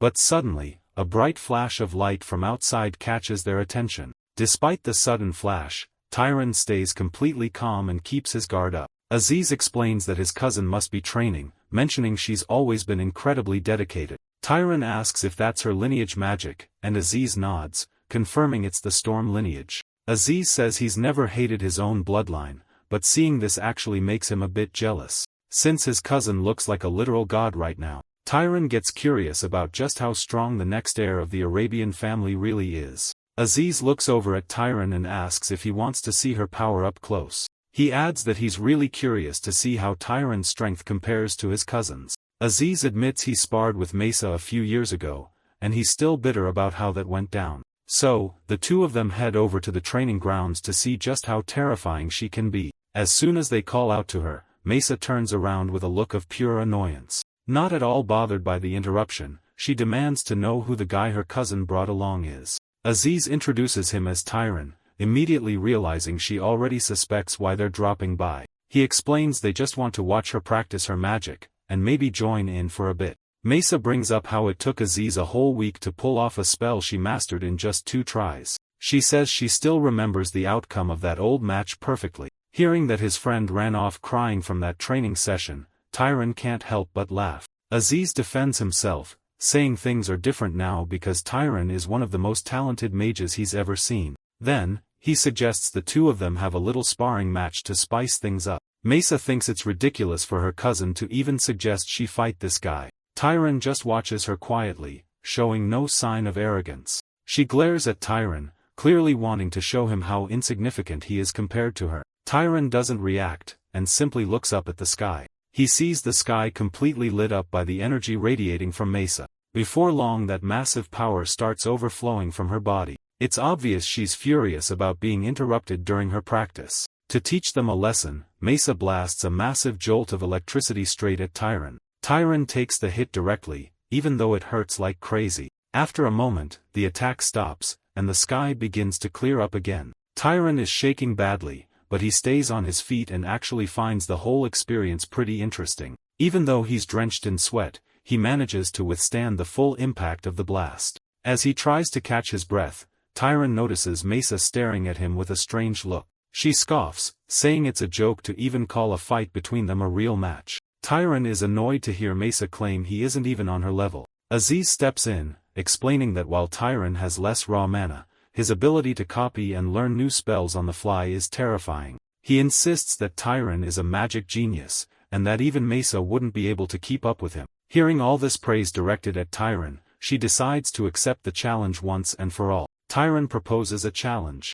They'll each show a spell the other doesn't know, and whoever copies their opponent's spell faster wins. Aziz loves the idea, and asks his cousin if she agrees to the terms. Mesa accepts, but demands they exclude bloodline magic. Realizing Tyron doesn't even know his own origins, she warns him that she's going first, starting right now. The two of them get ready to watch what she's about to do. Suddenly plant sprouts begin to break through and grow from the ground. The sprouts quickly multiply, rapidly growing into massive vines. The plants wrap around Aziz and lift him off the ground. As he squirms in the air, Mesa explains that this is plant manipulation magic, and asks if Tyron can do the same. Up in the air, Aziz yells at her to let him down, but Mesa says he should stay up there a bit longer because it's fun. Tyron analyzes the spell to figure out how it works. He kneels down, touches the ground, and tries to replicate it. Tyron reasons that fire magic just needs to manifest heat, while water magic pulls moisture from the air. He figures these vines work the same way. He just needs to make the seeds in the soil grow instantly. He commands them to grow, and suddenly the seeds start to sprout. Vines shoot out of the ground and wrap around his arm. This takes Mesa completely by surprise. Aziz is also shocked even though he half expected something like this. Since he used the command grow, Mesa asks Tyron if he's seen this magic somewhere before, but he says it's his first time. Once he's back on the ground, Aziz comments that, for once, Tyron didn't just babble nonsense. Then Mesa says it's Tyron's turn to propose a challenge. Tyron realizes that using a spell from the Zahar lineage would be suicide. But then, he remembers another spell he can cast. He points his hand toward a nearby bush. A rat runs out of the bush and scurries right over to Tyron. Disappointed, Mesa asks if the challenge is just animal taming. Tyron explains that the rat is just the catalyst for the spell. He feels the magic flowing through his body, and starts to concentrate. He directs his mana straight into the rat. A split second later, the rat simply rots away. The sight leaves Mesa completely stunned. Holding the dead rat, Tyron announces that his demonstration is complete. Mesa agrees and says it's now her turn to try. With a gesture of her hand, she calls out. Another rat appears and walks up to her. She picks up the animal, closes her eyes, and begins to channel her mana. Her mana flows into the rat, but absolutely nothing happens to it. Mesa channels even more mana, wondering how Tyron pulled this off, since it doesn't seem like standard magic. Aziz asks why he had to use such a gross spell, and Tyron replies it was just the first thing that came to mind. Tyron thinks to himself that his suspicions were right. He wonders if even the prestigious Arabian family is completely clueless about this spell. Seeing Mesa struggle, Aziz asks if they can just hand the victory to Tyron already. Annoyed, she tells him to shut up and insists she's going to pull it off. In magic, causality is incredibly complex because so many factors are at play. It depends on whether the user understands the phenomenon they want to cause, if it's natural, and how much mana is used. Knowing how the phenomenon actually works drastically boosts the success rate and lowers mana consumption. Because of this, one way to force a spell to work when you lack knowledge is to brute force it with a massive amount of mana. Channeling as much mana as she can possibly muster, Mesa focuses entirely on making the rat rot. Slowly, the magic starts to take effect, and the rat's flesh finally begins to rot. This surprises both of them, because they didn't think she could actually pull it off. Even though she's exhausted, she boasts about her success. But she can't hold on any longer, and her eyes start to close. Then, she collapses onto the floor. Aziz rushes over and begs her to open her eyes. He tries to figure out what's wrong, since running out of mana doesn't usually make someone pass out. At most, she should just be extremely exhausted. But as he takes a closer look, he notices something. He looks at Mesa's hands and realizes what happened. He picks her up and asks if there's a healing mage nearby, but when he's told there isn't one, he orders them to bring salt and water to her room. As he carries her, he realizes she's been using her mana just to keep her own body functioning. She shouldn't even have been able to stand. A while later, Mesa finally opens her eyes. Her aunt looks incredibly worried and asks if she's okay. With a lot of effort, she sits up in bed and asks how she got there, and her aunt explains that Aziz said she fainted while training with their guest. But her aunt isn't sure if that's the truth, so she asks her if that's really what happened. Still worried, her aunt asks if that man did anything to hurt her. But Mesa quickly tells her it wasn't Taran's fault, and asks everyone to leave because her head is pounding. Before leaving, her aunt mentions she made some soup and asks her to at least try to eat, even if her magic is making it hard. Getting no response, her aunt sighs and stands up. Just as her aunt is about to walk out, Mesa thanks her. She sits there with her head down, her mind racing with thoughts. But then she looks over and sees the food her aunt made, so she decides to give it a try and eat. But the moment she tastes the soup, she is absolutely terrified by what she sees. She gets visions of the dead, including her servants and even her sister. Unable to take it, she drops the bowl of soup onto the floor. After that, she curls up, trembling in pain and sheer terror. Meanwhile, deep in the basement of the Beck family estate, inside the temple of the lame goddess, Haram, a guard for the Beck family, tells Taran there are no gaps in the walls or the doors here. So, he warns him to forget about trying to break anything and escape. Still perfectly calm, Taran replies that he understands completely. The guard steps closer and says the walls are incredibly solid. He gets even closer and repeats that they are extremely solid. Taran wonders if the guy is just bragging, but suddenly, he notices something strange. He hears the swing of a sword. Turns out, the guard decided not to waste any time and started practicing his swordsmanship while on watch. Confused, Taran asks the man what he's doing. The guard says he's just practicing and transitions into another stance. He follows through with a clean, lightning-fast thrust. After that, he lets out a vertical slash that actually creates a small gust of wind. Watching this, Taran notes that there isn't a single wasted movement. Each strike perfectly sets up the next. Suddenly, the guard turns and notices Taran staring at him. Taran quickly apologizes for interrupting his practice. The guard walks over and asks him what he thought of his form. Taran admits that he found his swordsmanship absolutely incredible. The guard takes a step back and nods, saying he understands. He mentions that while nobles look down on martial arts as useless, it's only because they never managed to master them. Taran points out that unless a family line focuses purely on physical combat, focusing on magic is usually way more efficient. But when you're pushed to your limits, situations will always come up where magic isn't enough. Haram holds out his sword and tells Taran to take it. Taran hesitates, asking if it's really a good idea to hand a weapon to a suspect who is currently locked up. Offering the sword again, Haram says it's just a piece of metal, adding that in Taran's current physical state, he couldn't beat him anyway. Taran takes the sword, wondering what exactly he's supposed to do with it. Haram watches with genuine interest to see what the young man will do. Using a tiny bit of mana, Taran tries to copy the guard's stance. Haram points out that he's doing it all wrong. Taran grips the sword, letting his mystical energy wrap around his entire body. Haram explains that this specific exercise doesn't require any mana at all. He instructs him to shift more weight onto his supporting leg, as if his feet are rooted deep into the ground. Haram also tells him to raise his arm higher, warning him not to limit his own range of motion. He suggests that if Taran has the time, he should focus on pushing his body to its absolute physical limits. The guard claims that magic is nothing but a crutch, saying mages mistakenly believe it can replace physical strength. He declares that a well-conditioned body can dominate any battlefield without needing any magical help at all.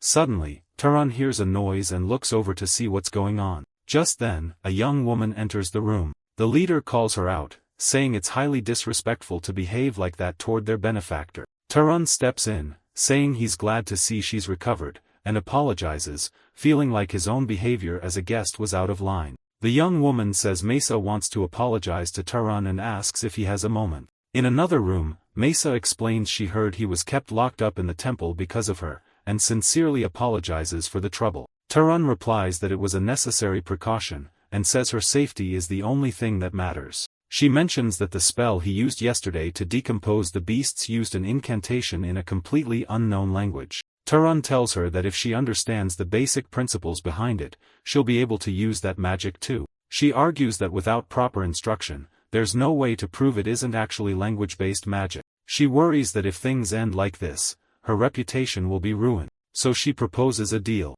If he reveals the secret behind that spell, she'll teach him a secret technique from Arabian. With that agreed, Taran begins to teach her the actual technique. Holding the creature, Mesa asks if the spell is based on biological enhancement by controlling invisible microorganisms. She points out that just as she suspected, the spell is incredibly inefficient and wastes a ton of energy, meaning it only worked through sheer brute force. Mesa says she expected as much when they made the bet, since the magic aptitude test doesn't actually measure total mana capacity. She suggests calling it a draw to save Aziz's pride, mostly because she doesn't want to deal with his arrogant attitude. Because of that, she says she needs to pay up what they agreed on. She grabs a comb and says it's the perfect tool to show him what she means. As the boy watches, Mesa starts combing her hair. Holding the comb close to her head, she demonstrates how friction between two objects creates an attraction, explaining the science behind it. The boy finishes her explanation, calling the phenomenon static electricity. Surprised, she asks if he already knows about it, and he nods yes. Mesa realizes she'll have to find a better alternative, since she wanted to teach him something completely new. She turns to him and suggests they train together until she can think of a fair reward. He smiles and agrees, suggesting they meet every day in the late afternoon, outside. Later that evening, the dinner table is packed with delicious food. They tell everyone to dig in and eat as much as they want. The young heir is surprised by the massive feast, and mentions they don't even have this much variety on his birthday. Someone comments that it's a bit of a weird comparison to make right now. The older lady then asks him to pick up where they left off in their previous conversation. The boy confirms the details, and the young woman asks if there's a specific item he wants. He explains he's looking for some personal protection, preferably something to help against sneak attacks. She replies that it's a common request and easy enough to do, but mentions she doesn't have anything ready to go right now. The young clan member raises his hand and offers to make the item himself, explaining he just finished an order for the main family and has some free time. The lady asks about his design plan, and he suggests that a constant wear accessory would be the best defense against ambushes. He proposes making a ring, earring, or necklace that can instantly trigger a protective magic barrier. While it might sound like family pride speaking, the item really is going to be crafted by an incredibly skilled conjurer. The boy thanks them, but wonders if they're being a bit too generous. The matriarch assures him that during his 30-day stay, he will be treated as an honored guest, so he should just accept it. In another room, the heir mentions he thinks his mother has taken an interest in the boy. He explains that when he talked to his mother before bed last night, he highly praised the boy's skills and hard work during training. He only wanted to make sure his mother didn't underestimate his friend, but now he realizes her plan is to recruit the young man into the clan. The strategy would be to shower him with gifts, and eventually, win him over using a beautiful young woman. He tells his friend to relax, assuring him the defensive accessory is just a polite gesture. Then he asks if the boy has any plans right now, and hears that he has training scheduled with Mesa. The blonde kid points out that training is still hours away, and even if they aren't in the capital, the area has plenty of cool spots to check out. He asks his friend if he's really going to waste such a beautiful day cooped up in his room studying magic. He drags his friend along, telling him life is way too short not to have some fun. Elsewhere, a crowd of people is enjoying various games. The heir points toward a counter where people are placing bets. The blonde kid suggests they play too, but the boy shakes his head. So the heir points toward a different area of the venue. Tehran looks over, and spots something that catches his eye. He takes a closer look at a poster on the wall. His eyes widen in shock as he reads what's on it. He realizes the person featured in the ad is actually someone super famous. Tehran thinks the face on the poster looks identical to Kiorn. Meanwhile, in another part of the venue, various weapons are on display for the crowd. A narrator explains that back around the year 2195, when the warriors of Arabian marched into the hostile desert, a paladin named Kiorn stood out among them. With the help of heavenly forces, Kiorn defeated his enemy after a brutal battle. The performance is a massive spectacle, and the crowd erupts in applause. The blonde guy asks Tehran if he enjoyed the show, and Tehran nods. Tehran recalls the veteran warrior claiming he was just a simple soldier, and thinks to himself that the man was being incredibly modest. He plans to ask Kiorn if that legend is actually true if they ever cross paths again. Later, in another room, morning light streams through the glass window. Tehran wakes up and is startled by who's standing right in front of him. It's the veteran with the scar on his face. The veteran asks if Tehran's body has recovered yet, and Tehran says yes, immediately asking what this surprise visit is about. The instructor says he saw great physical potential in Tehran, leaving the young man trying to figure out what he really means by that. The man tells Tehran to get up and start physical training, reminding him that nobody gets stronger by resting. The veteran asks if he's up for the challenge, and Tehran accepts in his head, figuring he should take the opportunity to learn. Just then, the blonde heir walks in, excited to tell him about a great play happening today, but he freezes mid-sentence when he spots his own uncle in the room. The veteran mentions he's running a training session, and suggests his nephew join in to get some exercise too. The blonde guy immediately runs off, making up a quick excuse that he's still way too tired. Tehran asks why his friend ran away like that. A few hours later, Tehran completely understands why he fled. The instructor barks at him to focus on his physical limits, and orders him to do another rep. To wrap up the grueling workout, the man orders one final set of movements. Finally, the instructor calls it a day, and wraps up the training. Totally spent, Turan collapses onto the floor from sheer exhaustion. The veteran asks if he's tired, and Turan sighs in agreement. The man explains that since Turan is a caster, he's lucky he won't have to do this kind of physical conditioning forever. Turan asks what the difference is, and the instructor explains that a normal body weakens over time, even after training. However, mages use mana to keep their muscles firm, meaning once their body becomes as tough as steel, they never lose that strength. Smiling, the veteran remarks that quick breather should be enough rest. Turan complains, saying he needs way more time to fully recover. The instructor's grin widens as he ignores the complaint, telling Turan that his body is now ready to start weapon techniques and hand-to-hand combat. The training routine under the Burke clan turns out to be absolutely brutal for Turan. The young man takes a deep breath, trying his best to keep up with the grueling demands. The veteran explains that they use a special sword that multiplies their own body weight, warning him that any slip-up will lead to serious injury. Back home, Turan trains with Mesa, who advises him to utilize the friction generated by his fingertips. 3 whole weeks fly by without them even realizing it. Suddenly, the surrounding air shifts as an intense mystical energy begins to manifest. The boy sighs, thinking he just failed yet another attempt to pull off the technique. Mesa points out that this task seems unusually complicated, even for someone with his skill level. He explains that it makes sense why he's struggling, since he isn't originally from the Arabian territory. Mesa admits she's having a hard time too, since she never imagined she'd have to direct an electrical discharge in such a specific way. She asks if it isn't as simple as just shooting and hitting the target, but he tells her it's way more complicated than that. Just then, a voice calls out for Mesa from outside. The visitor looks at the boy and asks Mesa who he is. Mesa coldly tells him it's none of his business, reminding him she strictly forbade anyone from the main clan from coming near her. The man tries to excuse himself, saying the summon came directly from the family head, but she warns him there will be consequences for this. The messenger then delivers the news. The Dark Elf forces have launched a massive invasion in the southern region. He explains that several provinces have already fallen, which is why the Patriarch is putting together a military expedition.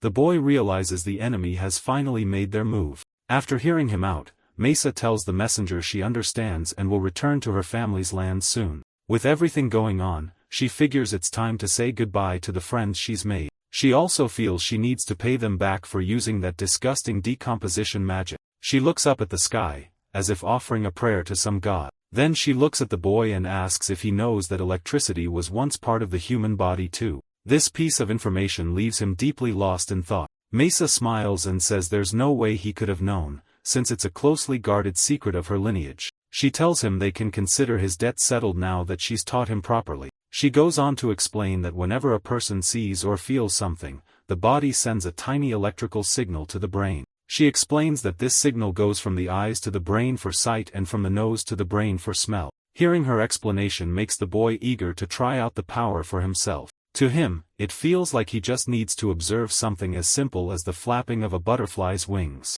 She continues her lesson, saying it shouldn't take much for someone as capable as him to activate this power. She explains that he just needs to focus deeply and resonate with the electrical impulses in his muscles. She warns him that at first, the electricity will feel incredibly tiny, but soon, that current will start flowing throughout his entire body. She says that by accelerating those electrical signals along a specific path, you can control exactly where the electricity goes. The boy follows her instructions, doing exactly what she just described. He feels the electricity course through his entire body, completely opening up his senses. The two stand in silence, just staring at each other as she begins to manifest a magnetic force. Something seems to resonate, and she displays her power right in front of him. As she speaks, the expression on her face slowly begins to change. The boy seems to instantly grasp everything she's trying to show him. Suddenly he feels as if millions of lightning bolts are surging through his body all at once, an agonizing pain shoots through him.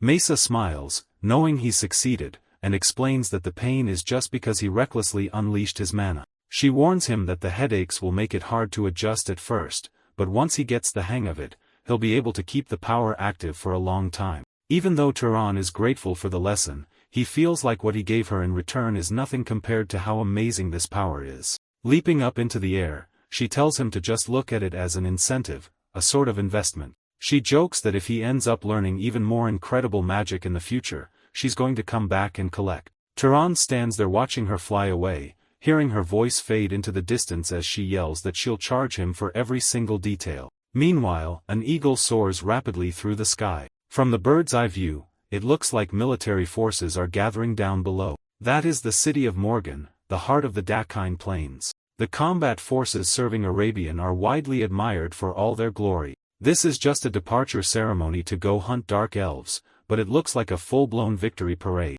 Izais points out everything he's seeing and tells his new friend that with a military force like that, they're bound to crush the necromancers. When he spots his cousin, he tries his best to wave and get her attention, but he's quickly told to behave himself since he's a noble. Everyone is thrilled by the arrival of the family head, and Turan and the others look up at her with pride. The entire army stands at attention, waiting for orders. Turan realizes that this person is the current head of House Arabian. The stern-faced, red-haired man is indeed the current leader of the house. People look at Badal Arabian and whisper about the intense look in his eyes. On top of that, Turan notices that the family head's complexion looks terrible. Rumor has it he was gravely injured in the past during a battle against the head of House Aza. But since that was a long time ago, Turan figures his poor health might just be due to old age. Suddenly, the atmosphere shifts, and the excited crowd seems to lose their confidence. One of them even looks up at the sky, as if expecting something bad to come from above.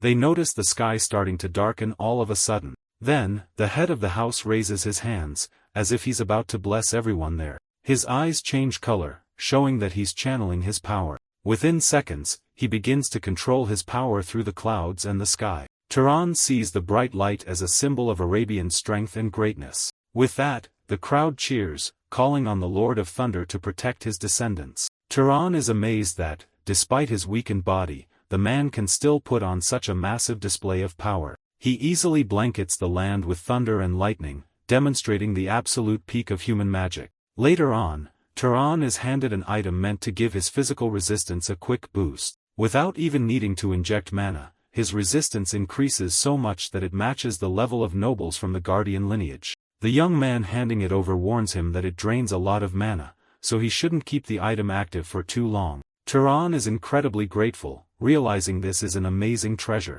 The matriarch mentions that if he's interested, he is more than welcome to formally join their family. She has always shown him a lot of affection, especially out of gratitude for saving her precious child. Turan thanks her, but he knows things won't be that simple. She says she already heard his story from her son, so she knows he has his own goals to pursue. Turan thanks the lady and promises he will never forget the hospitality she showed him. After talking to the old lady, Turan gets ready to head out. That's when he notices that other people want to say goodbye to him too. Everyone there is incredibly grateful for everything Turan did for one of their family members. Then, one of them tosses him an object and tells him to keep it. The man explains it's a magic tool. It doesn't have any crazy functions, but it's extremely durable and has a very sharp blade. Turan thanks him from the bottom of his heart, knowing it's going to be super useful. The man is so grateful he even calls Turan master. Right after that, a subtle smile crosses Turan's face. After a quick smile, he just turns around and continues on his way. Like a good friend, Aziz offers Turan a cloak. As soon as the cloak is placed on his shoulders, Turan asks what exactly it is. His friend reminds him that he had mentioned being jealous of their clothes, and explains that this cloak doesn't get dirty easily. Aziz hands him some other clothes too, explaining they actually self-repair if they get damaged. Turan is thrilled, since he now has a brand new cloak, shirt, pants, and other gear. After handing over the gifts, his friend asks where Turan plans to go next. Turan takes a deep breath and says he's heading to Carmane, a city Aziz has also been to. Because of that, Aziz gives him some advice, warning him to avoid traveling by ship since the waves out there are brutal. As a sign of their friendship, his friend tells him to stay safe and to come back one day to pay him back for the cloak. Time passes, and we see Turan traveling down a road. He walks along peacefully, thinking about how he has to go the rest of the way on his own now. Since he's on his own, he decides to pick up the pace and run as fast as he can. After getting a running start, he flies past everyone on the road like a bullet. Some people turn around to see what just happened, others are sure something just zipped past them, but they can't quite tell what it was. Moving at that insane speed, he blazes past the village houses. He also runs along the shores of some lakes. Turan runs so fast for so long that he finally feels the need to slow down. He keeps jogging, but not nearly as fast as before until he eventually slows to a walk. By now, he's practically at the foot of the mountain. From here on out, he decides to rely on his sense of smell, which has never let him down. He calms himself to sniff the air, and immediately picks up on something coming from a specific direction. At first, he thinks it's just a normal campfire, but then he realizes it's a disgusting stench like a burning animal. He focuses even harder to pinpoint where the foul smell is coming from. That's when he comes across a horrific scene, a village that looks like it was attacked, burned to the ground, and abandoned. Several bodies there are already decomposing, many others were tied up before being executed. He figures the place was hit by bandits since the Dark Elves shouldn't have made it this far. It doesn't feel right, and it feels like there are pieces missing from the story. Determined to find out what happened, he decides to walk a bit further in. But all he finds in the area are charred remains and traces of pure destruction. No matter how much he searched, all Tyron could find were the ruins of an ancient civilization. He firmly grabbed the handles on the floor to see if there really was a basement hidden underneath. With a strong grip, he yanked the doors to break them off their hinges. As soon as he got them open, his face went completely pale. Inside the basement, he saw someone who looked exactly like the goddess of corruption. The little girl inside jumped in fear when the doors were suddenly busted open. Tyron walked down the steps and told her to calm down, assuring her he wasn't an enemy. Hearing this, the girl calmed down a bit, realizing he was only there to help. He approached her gently and asked her to tell him what had happened. She explained that someone had wiped out everyone in the village, and she thought it was a mage. As she was speaking, her strength completely gave out and she collapsed. Tyron scooped her up in his arms, relieved to see she wasn't seriously hurt, just completely exhausted. His priority now was to get her to safety. Suddenly he heard someone shout that they had found what they were looking for. When he looked up, he saw someone pointing right at him. Tyron realized he was surrounded by a whole group, led by a woman who looked absolutely furious. She ordered him to get on his knees, warning him she wouldn't say it twice. It seemed she was mistaking Tyron for the one responsible for destroying the village. Losing her patience, she demanded once again that he put the child down immediately. Another mage in the group, despite shaking with fear, was also determined to take him down. Tyron tried to get them to calm down, explaining that this was all just a misunderstanding. But the group wasn't listening, and they were ready to attack at any second. They looked like they were about to strike without warning. Suddenly the woman yelled at her companion, telling him not to blast the man directly or he might hit the kid. The man apologized for the slip-up, while the woman stared ahead, utterly confused. Tyron had raised his hand to shield himself and the little girl from the blast. When the dust cleared, everyone saw him standing there comfortably holding and protecting the child. Tyron looked down at the artifact he'd just received, never imagining he'd have to use it this soon. Other mages were stunned to see he didn't have a single scratch on him, having blocked the attack perfectly. What terrified them even more was that he did it without using any magic, relying purely on his physical body. This caught the woman's attention, and she wanted to know what kind of lineage he possessed to have such an incredible defense. Tyron called out to them, repeating that he wasn't the one who attacked the village, and that this was all a mistake. He made it clear that if they attacked him again, he wouldn't just defend himself, which made the archer hesitate. She knew she had to prioritize the safety and well-being of the child in his arms, lowering her bow. The woman admitted it didn't make much sense for someone to cause this kind of destruction for no reason. Still, she found it hard to believe he had stayed behind just to rescue a child. She introduced herself and asked him for his name. The woman explained that even though everything pointed to him being guilty, she was willing to try and believe his story. Tyron suggested they just ask the little girl once she woke up, since she was the one who saw the real culprit. As soon as he said that, he noticed one of the people in the group had a very strange reaction. The young blonde girl doubts the kid actually saw the culprit. She mentions the killer's nickname and finds it weird that our MC doesn't know anything about him. She explains that the culprit is a rogue mage who's been attacking isolated villages for months. Since he never leaves any survivors, nobody even knows if the killer is a man or a woman. The only thing they're sure of is his nickname, the Flame Maniac, because of the fires he starts. As soon as the little girl wakes up, she describes the culprit as a bearded man wearing a red cloak. She says he looks like a scary lumberjack.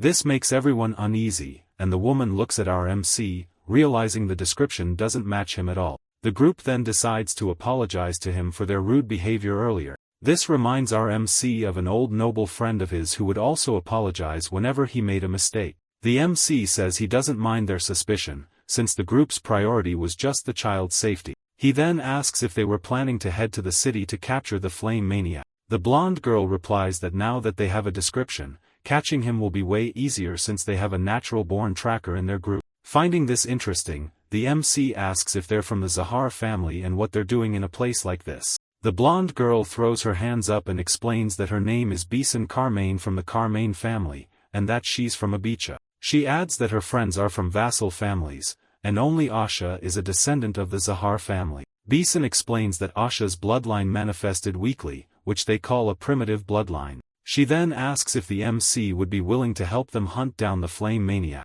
She offers him the entire bounty, and even promises to give him her share of the mana. The MC hears her out and asks if they know how strong the flame maniac actually is. Bisan says he's definitely a noble level mage, considering he defeated knights in the villages he attacked. The MC figures this opponent is perfect for him right now, since the weak beasts on the road aren't helping him level up anymore. He looks at her and accepts the hunt. The group decides to get the little girl to safety first, taking her to a nearby village to be cared for. They give a family enough money to raise her, and warn them that they'll be keeping an eye on the situation. The MC adds that he will randomly drop by in a few years to check on how she's doing. This warning instantly puts the man who took the money on high alert. Afterward, the group returns to the site of the latest fire to look for clues. They trust that their tracker will find something in the ashes. The tracker's eyes glow, signaling the start of her search. She pinpoints a direction and guides the group, warning them they'll have to walk a bit further. They search around the burnt ruins, looking for any tracks. Eventually, they find deep marks in the ground. The marks form a trail of destruction leading straight into the forest. The tracker also uses her sense of smell to sniff out the culprit's trail. She investigates by touching the ground and sniffing specific spots on the dirt. She looks back and explains to the MC that she's looking for human footprints first. After that, she'll track the scent of ash, since the killer must have some residue on his clothes if he hasn't changed. Suddenly, her eyes widen, and she announces she's found something. The tracker rushes off in the direction of the scent she just picked up. Her friends yell for her to wait because going alone is too dangerous, but she ignores them and keeps running through the forest toward the base of the mountain. Moments later, the tracker finds an underground entrance and realizes they're on the right track. The tracker looks at our protagonist and tells him he should lead the way while the rest of them follow behind. She then conjures a small sphere of light in her palm to light up the path. With enough light to see inside the small cave, everyone starts following the tracker. As they walk, the blonde asks the tracker if she can pick up a scent in here. The tracker uses her search skills and senses that someone is definitely hiding in the cave. With that confirmation, the group starts heading in the direction she points out. While walking through the tunnel, the blonde gets lost in thought for a moment. Further ahead, the torches on the walls light up, illuminating the way. To everyone's surprise, a strange figure is already waiting for them inside. The man glares at the group with a creepy look and asks what they're doing in such an isolated place. The protagonist asks if he's the pyromaniac, and the tracker right behind him confirms it, saying she smells the exact same strange scent on him. The archer also thinks this is their target, but suggests they confirm his identity before doing anything hasty. The man speaks in a bizarre tone, saying he gets what they're after and that they seem to be looking for trouble. He goes on to say that if they want trouble, they came to the right place, and that he can easily turn them into kebabs. The man proves he really is the pyromaniac, as he starts sparking fires all over the place. As his power surges, the fire spreads, getting completely out of hand. The protagonist is well equipped, and gets ready to protect himself and anyone else he can. He uses his skill to create a sturdy barrier, shielding both himself and the archer. The man is shocked to see that his intense flames didn't do a single scratch to either of them. While the enemy is distracted, the archer starts firing off a rapid stream of arrows at him. One of the shots lands a direct hit on the pyromaniac's leg, dealing massive damage. The impact of the arrow is so strong that the man can barely stay on his feet. His eyes roll back, and he looks like he's about to pass out from the pain at any second. Even though he's in agony, he refuses to let the group get away easily. The man reveals another unusual power, making massive stone claws erupt out of nowhere. The protagonist realizes the enemy can manipulate earth, which is weird since he thought the guy only had fire abilities. Either way, the protagonist doesn't waste any time and gets ready to strike. He readies his slingshot and uses his mana to charge up the stone he's about to shoot. The pyromaniac isn't backing down and starts preparing another surprise attack. But the protagonist knows that preparing an attack is useless if the enemy doesn't have any hands left to fight with. Everything happening inside the cave starts getting terrifying, even for the pyromaniac.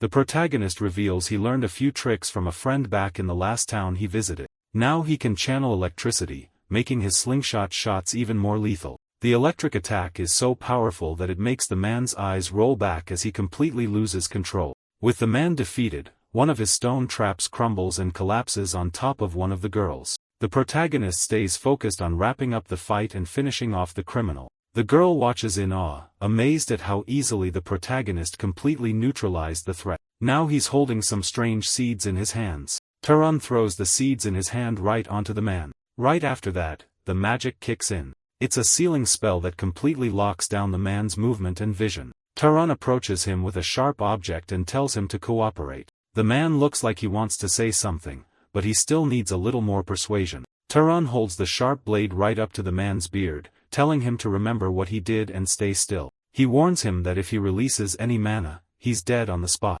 Turan demands he spill everything he knows, but the man just asks how these kids managed to get here. Irritated, Turan simply replies that he has his ways. He demands to know why this rogue noble is burning down all these regions and their people. The man replies that God told him to burn everything. Everyone there finds his words terrifying and can't make any sense of it. The man screams that God showed him the secret to stealing the power of other bloodlines. He claims that if he just burns a few more humans, he'll finally obtain the fire bloodline. The young blonde thinks he's completely out of his mind and doesn't believe it's even possible to get a bloodline that way. Turan finds it disgusting that someone would commit such atrocities for a reason so ridiculous. But he starts thinking about it, trying to organize his thoughts. Turan recalls someone in the past mentioning that ordinary people could gain power by defeating demonic beasts. That person was Madam, who said they'd already seen several mages do exactly that. Now, the man keeps saying he just needs to burn a few more things to get the power of flames.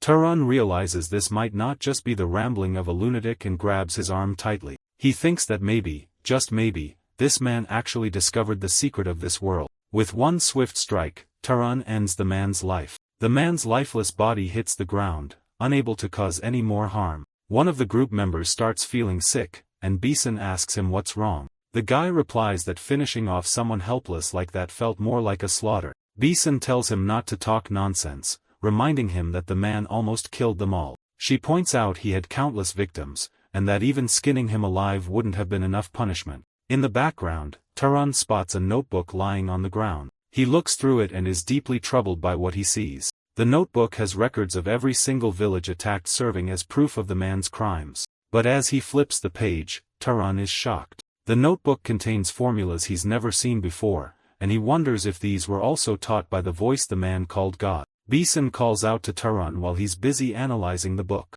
She tells him they're going to absorb the mana now. The four of them begin absorbing all the mana left in the man's body. Sometime later, a man congratulates Beeson on the capture, saying a new star is rising in the Carmine family. She accepts the reward, saying the praise is a bit much. Beeson then tells Turan that her group is going to keep traveling and hunting demonic beasts. She hands Turan his share of the reward, and asks what he plans to do next. Turan replies that he's leaving right away and heading straight for Ibiza. Beeson steps closer and warns him not to repeat anything that crazy fire guy said, since it would cause absolute chaos. They say their goodbyes, confident they'll run into each other again in the future. Turan figures there's no reason to spread his suspicions anyway, especially since he doesn't have any concrete proof yet. He begins his trek through the desert toward the city of Ibiza. Along the way, he notices the air is getting more and more humid. Turan snaps his fingers to cast a quick spell. Seeing the flame flicker in his hand, he realizes using fire magic is going to be tough in this climate. On the bright side, a different kind of magic feels incredibly easy to use here. His water magic is much stronger now, and it barely uses any mana. This can only mean one thing. He's finally reached his destination, Ibiza. Inside a local tavern, a man asks if they're setting sail tomorrow. The ship's captain says yes, explaining they need to head back to the Enro desert, but reminds everyone they'll have to deal with mermen along the way. The crew adds to the captain's worries, pointing out they also have to worry about pirates. The captain grumbles that, at this rate, he'll end up paying for his men's coffins instead of their wages. Overhearing the conversation, Taran approaches the group. He asks if they're really heading to the Enroll Desert. The captain confirms they are, but warns that the ship is completely full. He says to fit anyone else, he'd have to throw a barrel of booze overboard, which goes against his principles. Hearing this, Taran simply places his hand over a cup on the table. Confused, the captain asks what he's doing. A second later, Taran completely freezes the cup solid.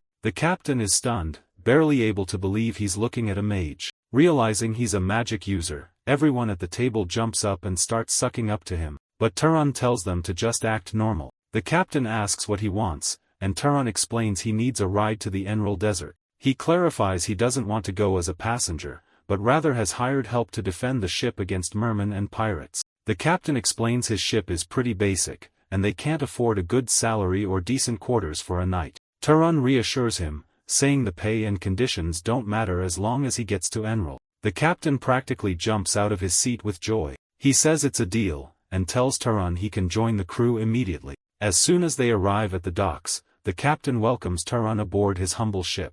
Meanwhile, in a completely different area, several houses are burning to the ground. Chaos grips the region as the flames spread out of control. A knight grips his sword, seemingly frozen in fear. Right in front of him, a monstrous demon glares him down. The knight finds his courage, and slices the demon clean in half. Shortly after, he looks to the side, and sees a dark elf approaching. He manages to defeat the enemy, but another dark elf instantly appears right behind them. The man puts all his strength into his sword to cut through his opponent, and use the momentum to hit the next, but yet another enemy sneaks up from behind. The battle seems endless, and a massive horde of dark elves begins to surround the knight from all sides. The knight desperately realizes he won't make it out alive if the fight keeps going like this. But suddenly, tiny sparks of electricity begin to crackle in the sky. They quickly turn into lightning bolts, striking down every enemy surrounding the knight. Confused by what just happened, he looks back. He sees that Mesa is the one who saved him.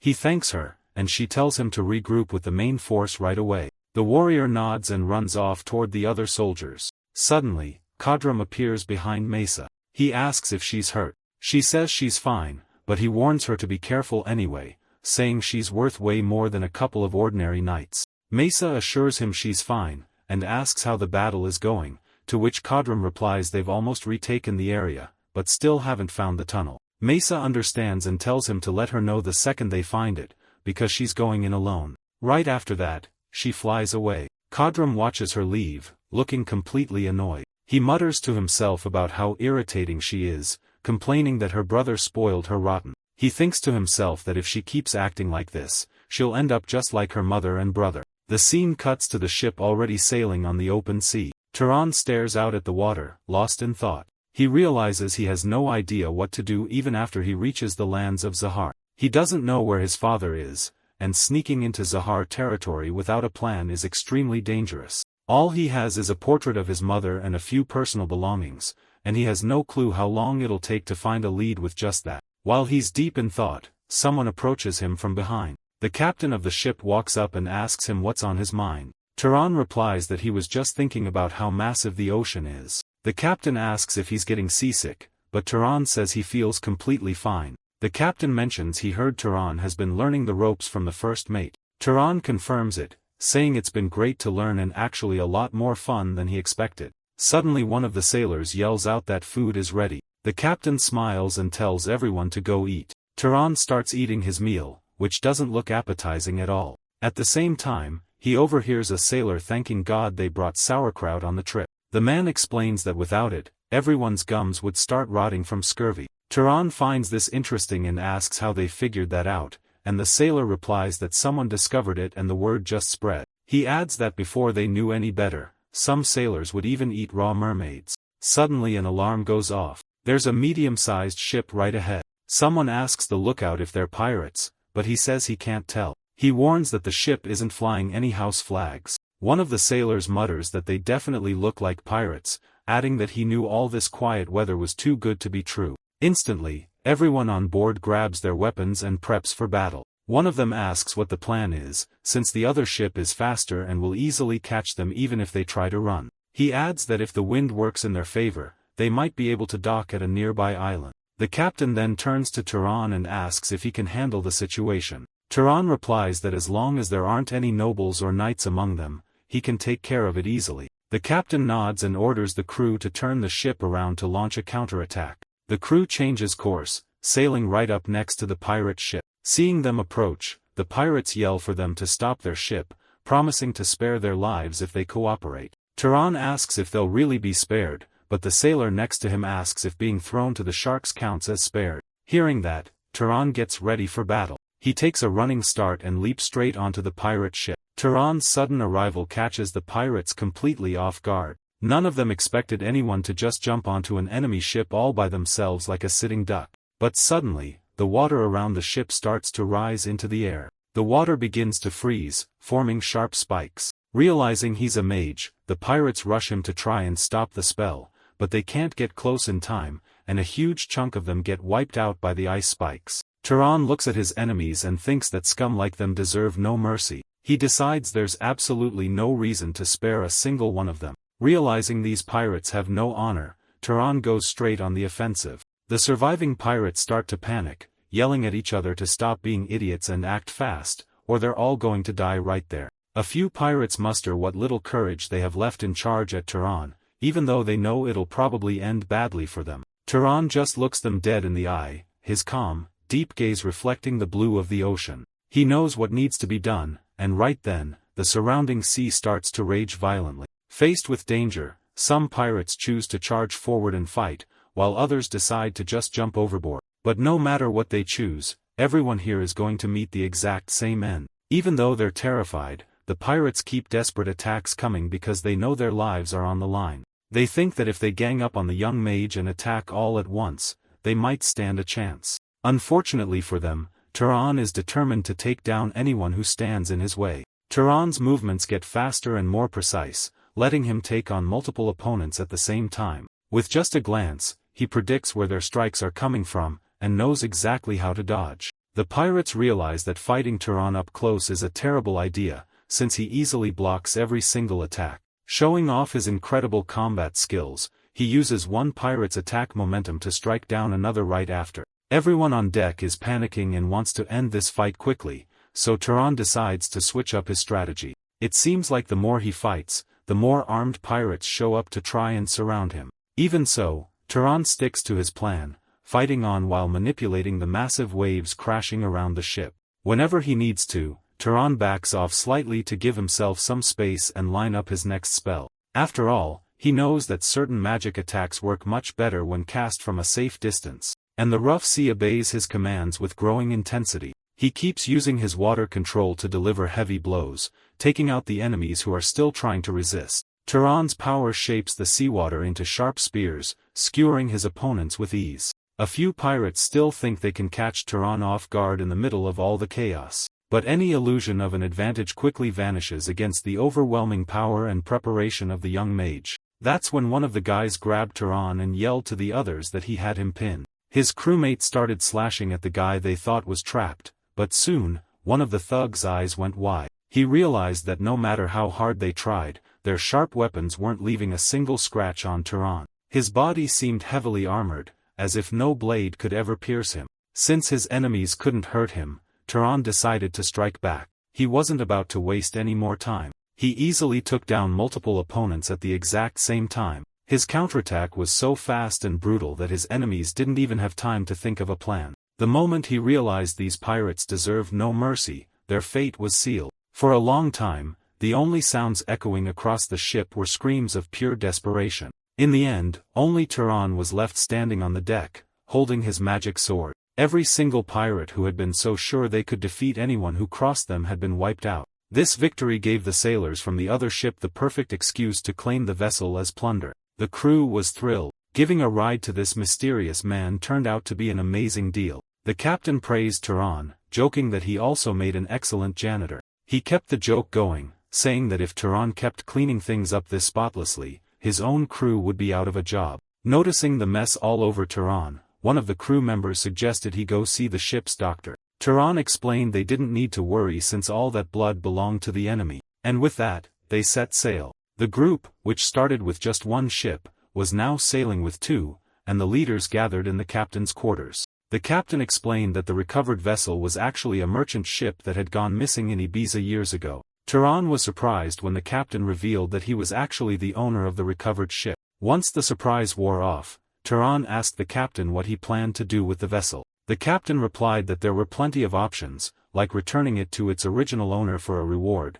but his plan was to sell the ship in the Northern Sea archipelago, which was right on their route. He explained that they were desperate for ships over there, so goods always sold for top dollar. Turan knew he would have to pay the crew for using their ship for transport. So, Turan proposed splitting a share of the profits, including the money from selling the ship, as a service fee for the sailors. The captain found the offer very interesting and agreed to the deal. While they were talking, a crew member burst in panicking, shouting that they had found a mermaid. The captain immediately worried, thinking they were about to be attacked by merfolk. The sailor explained it wasn't an attack. The pirates had actually captured a mermaid and were keeping it locked up. He warned them that the creature was locked in the hold, and both men listened closely to the news. When they pulled up their end of the bargain, the crew immediately started cleaning up the deck. As they walked, the captain wanted to double-check if the valuable creature really was down in the hole. He took the opportunity to invite Turan to go down and have a look at it. On their way down, Turan asked if mermaids usually sold for a lot of money. The captain explained that the price varied, but if it was a beautiful female, the selling price could easily triple. As they stepped inside, the captain commented on how people on the mainland were absolutely obsessed with mythical creatures. As soon as they reached the hold, Turan spotted the creature curled up in a corner. After taking a closer look, they realized it was a male, which drastically dropped its market value. The captain sighed, realizing they wouldn't get much money for him since he was small and didn't look like much. They'd only get a decent price if he was actually one of those legendary royal merfolk who could turn into a fish. Annoyed, the creature snaps back, saying he's not just some random male, but Armani, the 47th prince of the northern state. The captain and Turan talk it over and agree that if this kid is actually telling the truth about being royalty, he might be worth something after all. The captain thinks he's just bluffing to avoid being thrown away and wants to see if he can actually turn into a fish.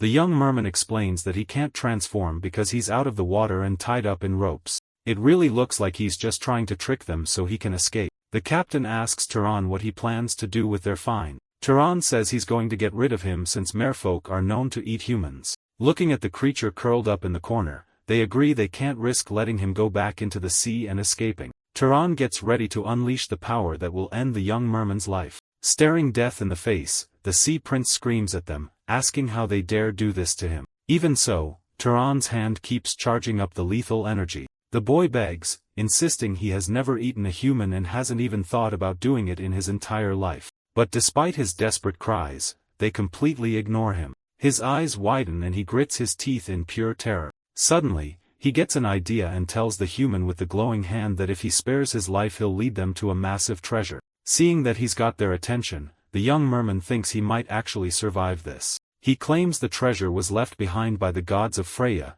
the very deity they worship. The kid's life is spared for now, and before long, they finally spot land. The port town is just ahead, and the crew celebrates their arrival. They're thrilled to finally get some drinks in them, since there wasn't much to do out at sea. Once they dock, the captain asks Turan if he's made up his mind yet. Turan says he's decided to check out the location, since it's not too far and he can make it back by tonight. They grab the chains holding the young merman. After putting his prisoner into a small rowboat, Turan heads out with him into the open sea. The young sea prince asks if they chained him up because they thought he would run away. He boasts that he's royalty, and a royal always keeps his word. Turan listens in silence, moving the boat forward using nothing but his own magic. As the boat glides forward, the kid warns him that if the treasure is disappointing, it's not his fault. Night falls over the ocean. Turan doesn't care about his excuses and just tells him to keep showing the way. Once they reach the coordinates, Turan gets ready and dives straight into the water. He sinks into the deep ocean, searching for the goddess's treasure. Under the water, he begins to scan his surroundings. Just as he suspected, there's a massive, incredibly powerful sea serpent guarding the ancient ruins. Now, he has to face the sheer size and power of the scaled beast. Turan is relieved when he spots the small island the merman mentioned in the distance. The place actually has a beautiful view. He puts his hands in the water to push the small boat even faster. Turan uses his scouting magic to check for any danger lurking above or below the water. He's incredibly relieved there are no mermaids around because dealing with them would be a massive pain. At least it doesn't look like this place is their home base. Even though the tide is rough and crashing hard against the rocks, everything seems peaceful. Cut to a moment later, and their little boat is empty as the two of them head into the forest. The merman looks around, absolutely sure that the spot they're looking for is somewhere nearby. He doesn't spot it right away, but after looking a bit closer, he realizes it's actually much closer than he thought. The merman points in the right direction, but our MC stares at the spot, wondering if the guy is actually telling the truth. The place looks completely ordinary, just a calm, quiet lake. He looks at the merman and says the lake doesn't seem that deep, but the little guy confirms it's actually about 300 meters deep. To a merman, that's nothing, but for a human, it's a pretty daunting depth. Before long, he uses a nearby tree to tie the merman up. The little prince hates being tied up again and complains that he shouldn't be doubted, swearing he would never run away. Anxious, the merman points out that if the human fails and doesn't make it back, he'll end up starving to death tied to this tree. As he takes off his clothes, he tells the merman he'd better root for his victory and safe return then. He stands there for a moment, watching his reflection ripple slowly in the lake's water. He takes a deep breath to build up his courage, then dives straight into the deep water. He plunges in and swims down as fast as he can to reach the bottom in record time. In the vast, dark blue depths of the lake, he has to search for what he came for. He looks around, hoping to find it as quickly as possible. After all, he can't breathe underwater since he doesn't have that kind of ability. Eventually, he reaches a slightly brighter area where visibility is much better. Still holding his breath for dear life, he decides to get closer to something that catches his eye. His eyes widen underwater at what's right in front of him. It's a bizarre figure that looks like a giant, completely petrified snake. The creature is colossal, but he's finally found what he was looking for. Right at the top, he spots the figure of a knight who seems to have fought the giant serpent. He's so blown away by the sight that he briefly forgets he's underwater and almost gasps. He quickly covers his mouth, reminding himself that he needs to save every bit of oxygen he has left. He swims as fast as he can toward what he saw. Even though it's petrified, the giant snake is still terrifying, but he came all this way for the ultimate prize. So he climbs to the top to see if his gamble will pay off. Looking closely at the warrior who fought the serpent, nothing seems particularly special at first glance. He isn't sure if this man actually belonged to Freya's divine tribe, and he finds it hard to believe that his physical body is still completely intact. But then, something glowing underwater on the man's belt catches his eye. The object looks a lot like a golden compass, meaning this has to be the divine treasure itself. Meanwhile, back on the shore, the little merman is still tied to the tree. Seconds later, our MC bursts from the lake, gasping for air. The little merman cheers excitedly and asks if he managed to find the treasure. Still in the water, he replies that he thinks he found something, though of course, he still doesn't quite know what it actually is. Looking at the young merman now, Turan can actually see his life force. The boy's vital energy and his strongest points are laid bare right before his eyes. Holding the golden compass, Turan wonders if this is the object letting him see everyone's vital signs and internal energy. If that's the case, he decides to hold up his end of the deal, reaching out toward the merman and using a bit of his power. With that power, the chains binding the little merman snap right off. The little merman didn't think he'd be freed so easily. He actually thought he was going to be sold off again. Turan tells him he always pays back his debts, and since the kid was honest and kept his promise, he did the same. As Turan gets dressed, the little merman calls him a really nice demon. With that little thank you, the boy dives right back into the water. As soon as he hits the water, the boy begins to transform into a giant fish. This makes it obvious that the merman really is royalty. Seeing this, Turan realizes the kid was completely innocent all along. A little while later, the ship is shown docked at the harbor. As soon as Turan gets back on board, he notices several sailors being punished. They're being disciplined for the destruction they caused back in the village. Taking in the scene, Turan wants to know what's going on. Someone explains that the sailors are being punished for staying out late the night before. They ignored the captain's warnings, causing a ton of damage and starting a massive brawl at the port bar. With his new powers, Turan can easily see the life force of every single man there. He watches their life force drop as they take a beating from the punishment. After that, Turan needs to head into town to buy some supplies. Meanwhile, the ship's captain is pitching a sail to an interested buyer. The captain jumps a bit when their guest walks in.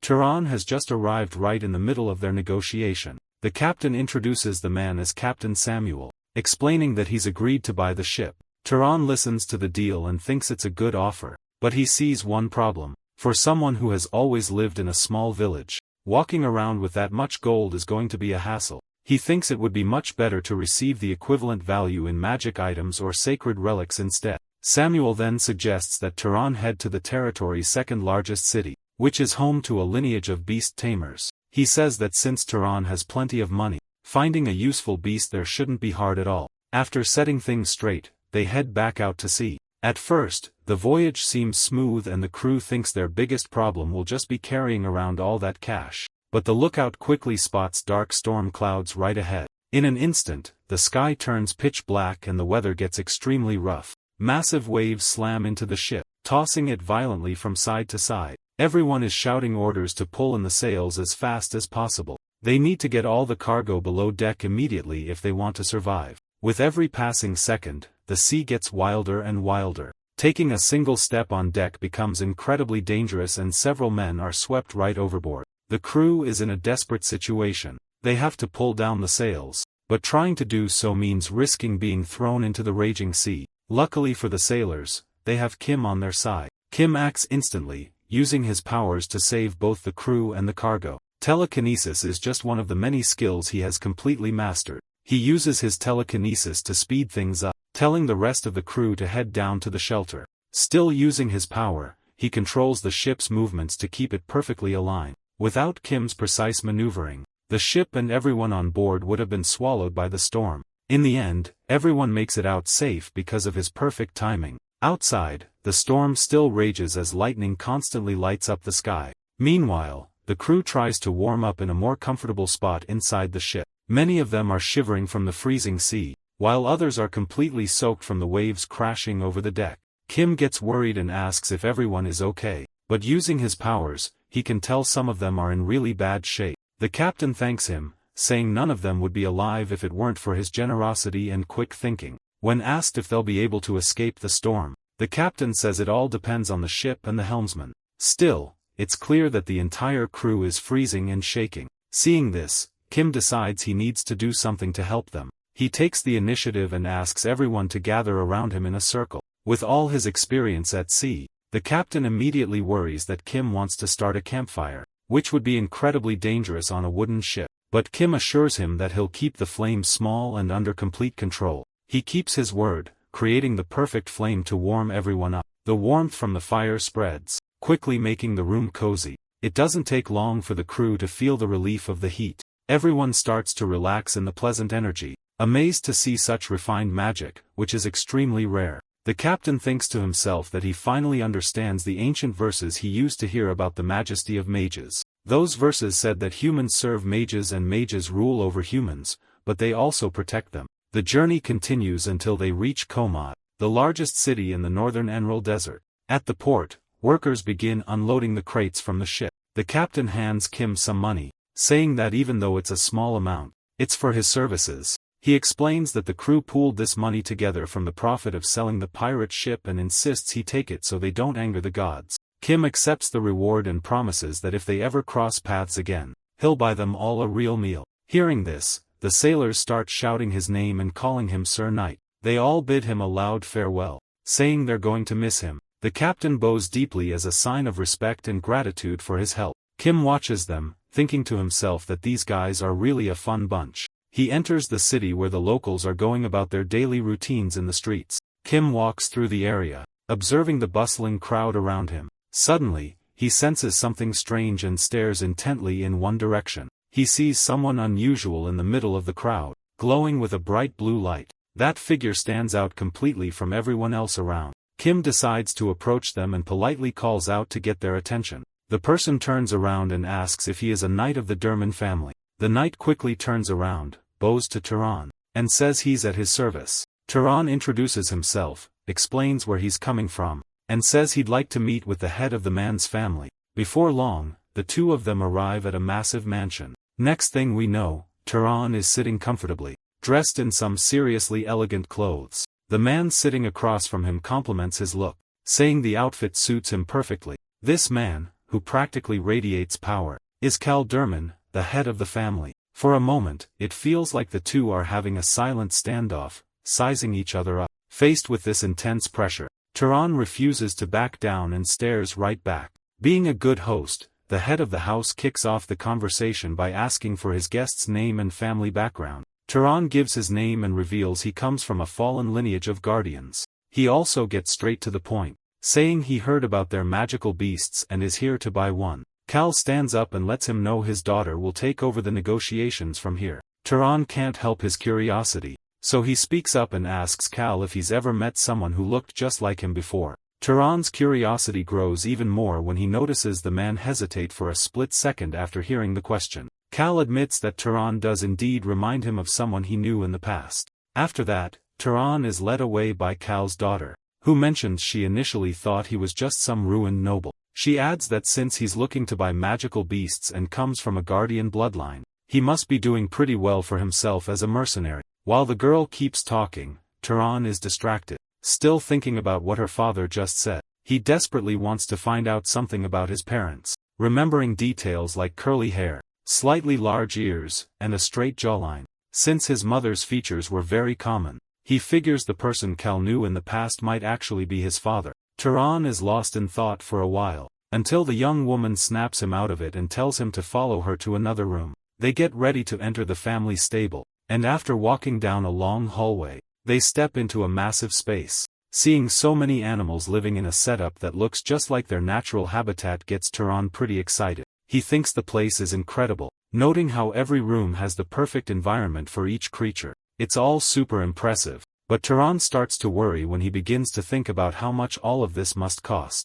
As he follows the woman, he starts thinking it might be better to just forget about buying a magical beast. Suddenly, the two of them stop, and Turan keeps worrying that there's no way he can walk out of there carrying a chest full of gold to pay for one. Just then, a pair of large black wings inside a nearby cage catches his eye. The animal inside the cage seems calm, just watching Turan's every move. The creature's eyes are incredibly vibrant and striking. Feeling like there's still hope, Turan asks the woman how much she wants for that animal. After taking a closer look at the creature, he figures it's a bargain, even though he knows it'll take almost all of his money to buy it. He also asks what the creature's special ability is, and the woman replies that it's highly intelligent. She explains that while it's a very popular species, the problem with this smart bird is that it refuses to obey anyone it thinks is dumber than itself. As the woman explains the details, the beast keeps its eyes locked onto Turan. Turan stares back at the bird and asks if it can actually understand what they're saying.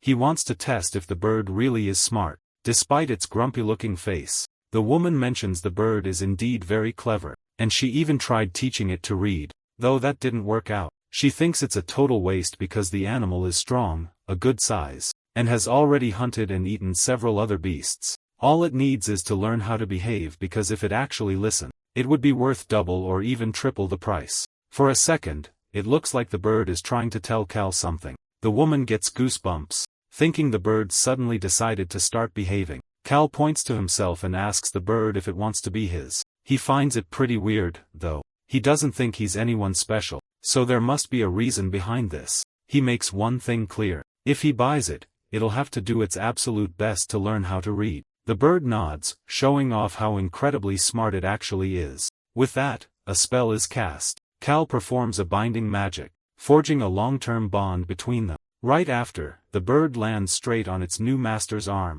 The family head is impressed by how a bird that used to be completely wild is now listening to Cal's every command. Because of that, he tells Cal to take good care of it. Then, the man says he could just let it go, but there's something that's been bothering him. He asks Cal if he happens to have any connection to a Lord Talus, but Cal has absolutely no idea who that is. Seeing Cal's reaction, the host tells him to just forget he asked. Even though they dropped the subject, Cal wonders if the man saw someone else's face in him, which is why he brought up that name. So Cal decides to show him something and ask a question of his own. He pulls a piece of paper from his pocket and asks if the man recognizes the woman on it. The paper has a drawing of Cal's mother. Not knowing who she is, the man studies the drawing closely, but no names come to mind, and he comments that if he had ever met such a beautiful woman, he definitely wouldn't forget her. Cal thanks him and decides to let the bird fly around for a bit. Once the payment is settled, the deal is officially done.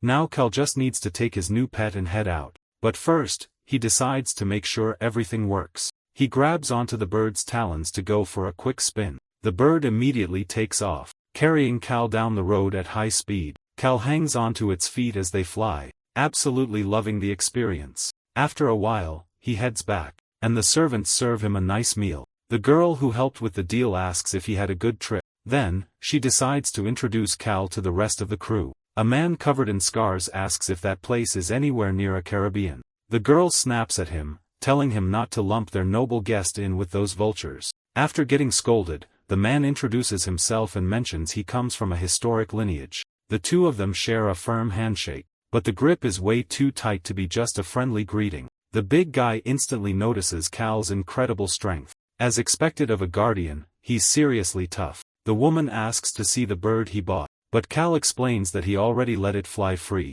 However, he mentions he can call it back whenever he needs to. All he has to do is call, and the massive bird will appear in an instant. She gets super interested in the bird and tries to touch it, but the eagle aggressively snaps at her, making it clear it won't tolerate being touched by someone like her. Getting rejected like that, the woman's only reaction is to start cursing out the bird. The eagle gets incredibly pissed off, but Tehran steps in and tells it to calm down. After that little scene, they are served a massive feast. The spread looks like it was made for royalty, and as they eat, they start talking about the appearance of the Dark Elves in the West. They talk about the Arbian subjugation force and mention that their commander is named Mesa. The dinner goes on as they chat about this and other rumors. The obnoxious woman keeps talking trash, saying that the rival family's commander is incredibly ugly. She also mentions they have an heir who lives a very comfortable, sheltered life. Tehran just listens with his head down until the name Lord Talus comes up. Tehran cuts in and asks who exactly this Lord Talus is. They explain that he's the younger brother of the family head and the current second-in-command of House Zahar, meaning he's the one actually running the show. Tehran starts to realize that his father might be someone way more important than he ever imagined. While he's lost in thought, the eagle tries to get his attention. The bird uses its beak to write in the dirt, trying to show off what it learned, but Tehran is completely distracted by his own thoughts. He keeps worrying about what will happen if that powerful man really is his father. He's terrified that the moment that family finds out he exists, they'll crush him like a bug. Shaking it off, he finally looks down at the bird. The eagle had written Black Eagle in the dirt. Tehran reads it and points out that its spelling is a bit off. Then he asks if it has picked out a name yet. The eagle writes not yet on the ground. Tehran teases it, asking if its name is going to be not yet. The eagle looks totally offended and shakes its head no. Tehran laughs and asks the eagle to explain why. The eagle writes on the ground that it likes Tehran. He pets the bird and tells it that it still has a lot of studying to do.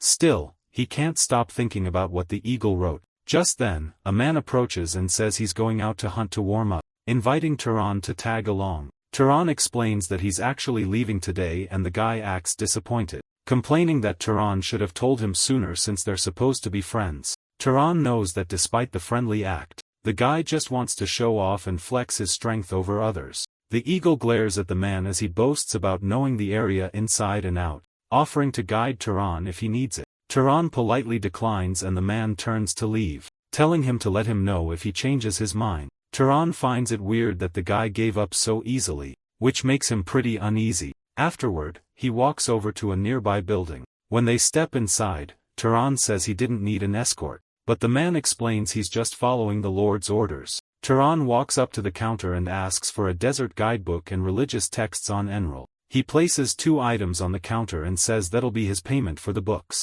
Tehran quickly leaves the fortress, clutching his new book. He notes that while the map inside is pretty bad, the Britso Zahar book was funded by the main house, so the information should still be useful. Suddenly, he senses some strange movement and looks over to the side. It's that same mysterious energy from before. Both Tehran and his eagle immediately sense something suspicious. Then, the gates swing open, and just like that, Tehran is outside the fortress. Once they're a safe distance away, he tells his eagle that they should probably slow down a bit. The eagle shakes its head, clearly disapproving of the idea, but Tehran explains that he just wants to walk for a while. Meanwhile, an owl watches them from a distance. The bird perches on a tree branch as Tehran and his eagle pass by. That's when Turan notices something off. He stops to analyze the situation. He calls out, telling whoever is following him to show themselves. A man steps out of hiding, asking if Turan knew he was there the whole time. He points at the eagle and asks if Turan is stupid for walking instead of riding his massive bird.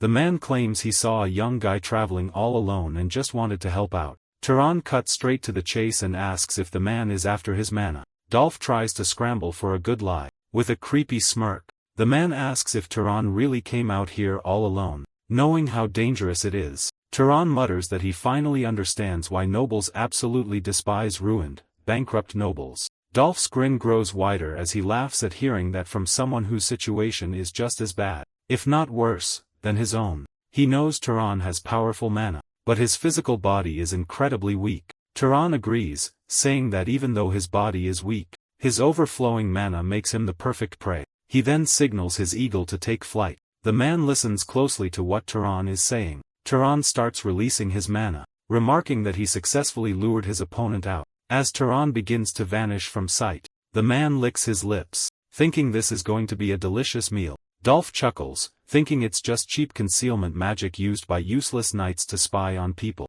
He warns Turan to stop running, boasting that dealing with concealment magic is incredibly easy, but suddenly the man realizes he can't sense any presence at all. His eyes widen in realization as a terrifying possibility crosses his mind. Out of nowhere, an attack flies right at him. Dolph has no idea what's happening. He wonders where that stone even came from. Before he can react, another strike flies in and hits him dead on. An even heavier blow slams right into his stomach. Desperate, he tries to guard against the incoming barrage. Finally, he activates his magic, conjuring a ring of fire all around him. Dolph figures that if he can just light up the area, he'll be able to break his opponent's stealth, and then all he needs is one solid hit. Suddenly, a fireball appears in the sky. Actually, it's not just one. 6 massive fireballs form high above. The fireballs immediately start raining down on his opponent. But right then, the confident smirk vanishes from Dolph's face, replaced by pure worry. The attack lands a direct hit. Dolph channels mana into his feet and stomps the ground hard, desperate to escape the blast. With that, all the fireballs vanish. Even so, he's badly hurt and screams at the protagonist to stop hiding and show himself. Dolph keeps shouting, completely losing his patience. He looks around frantically, trying to find a way out of this. He's so incredibly tense that sweat starts pouring down his face. He realizes he needs to run because there is no way he can win this fight.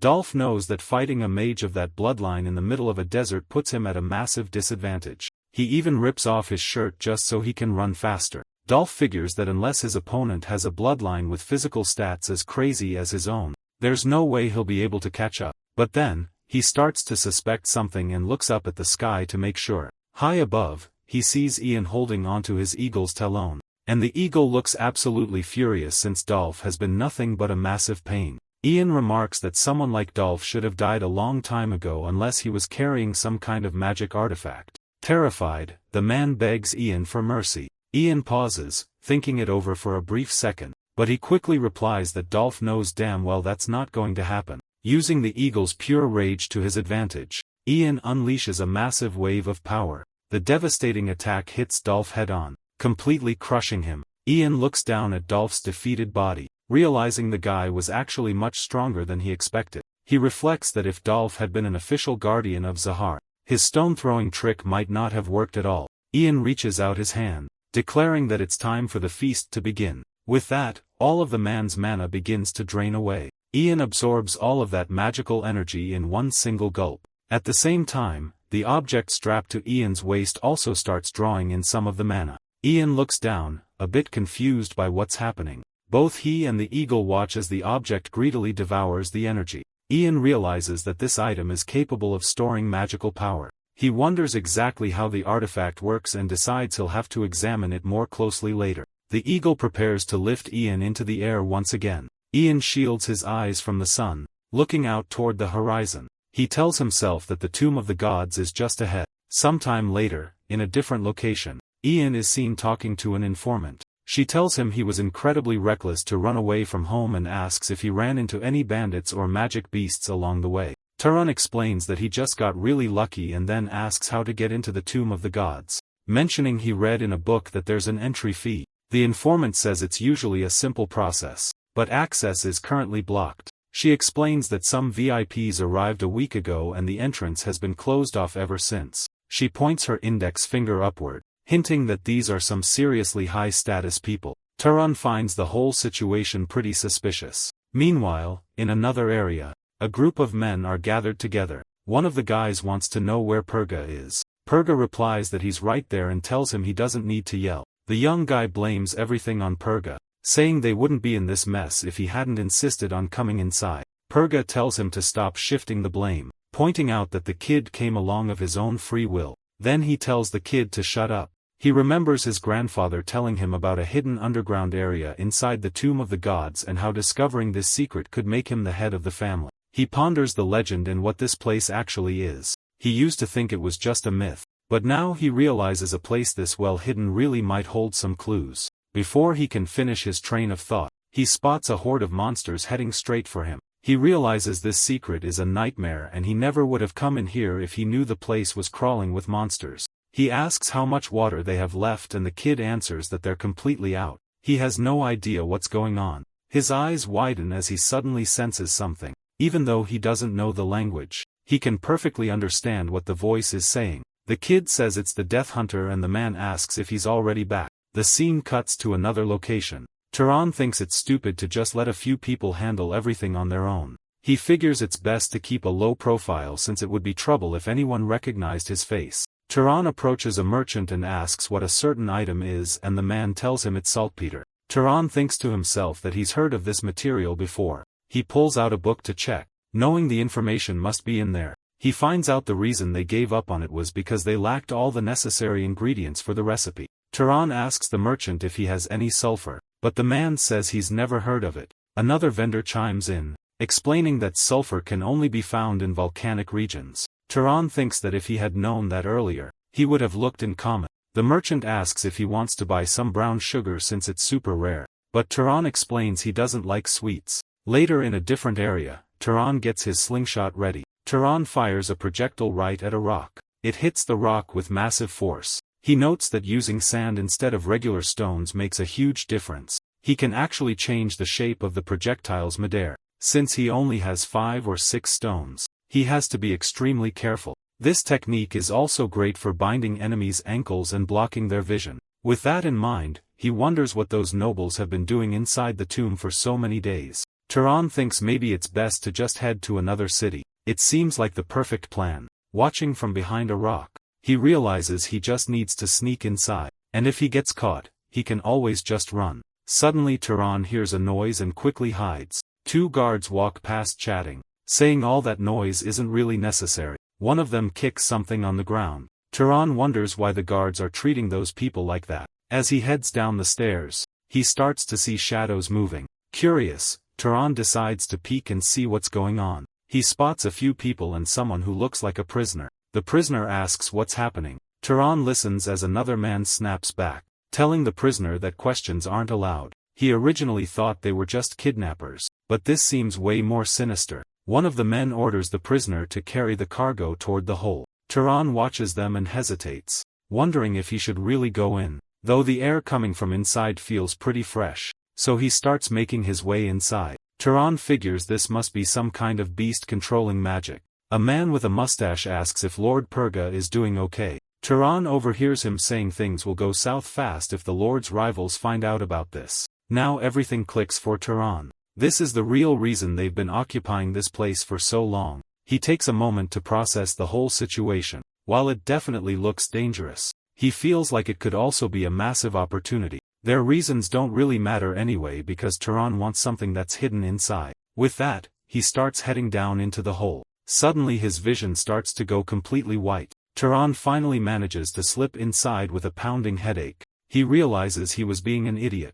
Purga might not even be the type of guy to return a favor. He looks over in the direction of some screaming. He sees a young man collapsing to the ground. Purga says everything is going great and orders them to bring in more people from outside. He also demands they deal with that annoying noise since they need to save food anyway. Seeing all of this, Turan finally puts the pieces together. He realizes this man is the infamous Purga Zahar. A man who takes lives just to get water without feeling a shred of guilt would never pay back a debt. Turan's eyes widen in shock. He realizes he was dead wrong. He is not the hunter of the night here. A long, long time ago, giants ruled over the fertile plains of Enro. Driven by an insatiable thirst, they enslaved humans and drank their fluids every single day. But everything changed on a pitch-black night when not a single light shone in the sky. That's when someone suddenly appears. He is the night hunter from Freya's divine people. With his arrows, he slays the giants and frees humanity once and for all. In gratitude,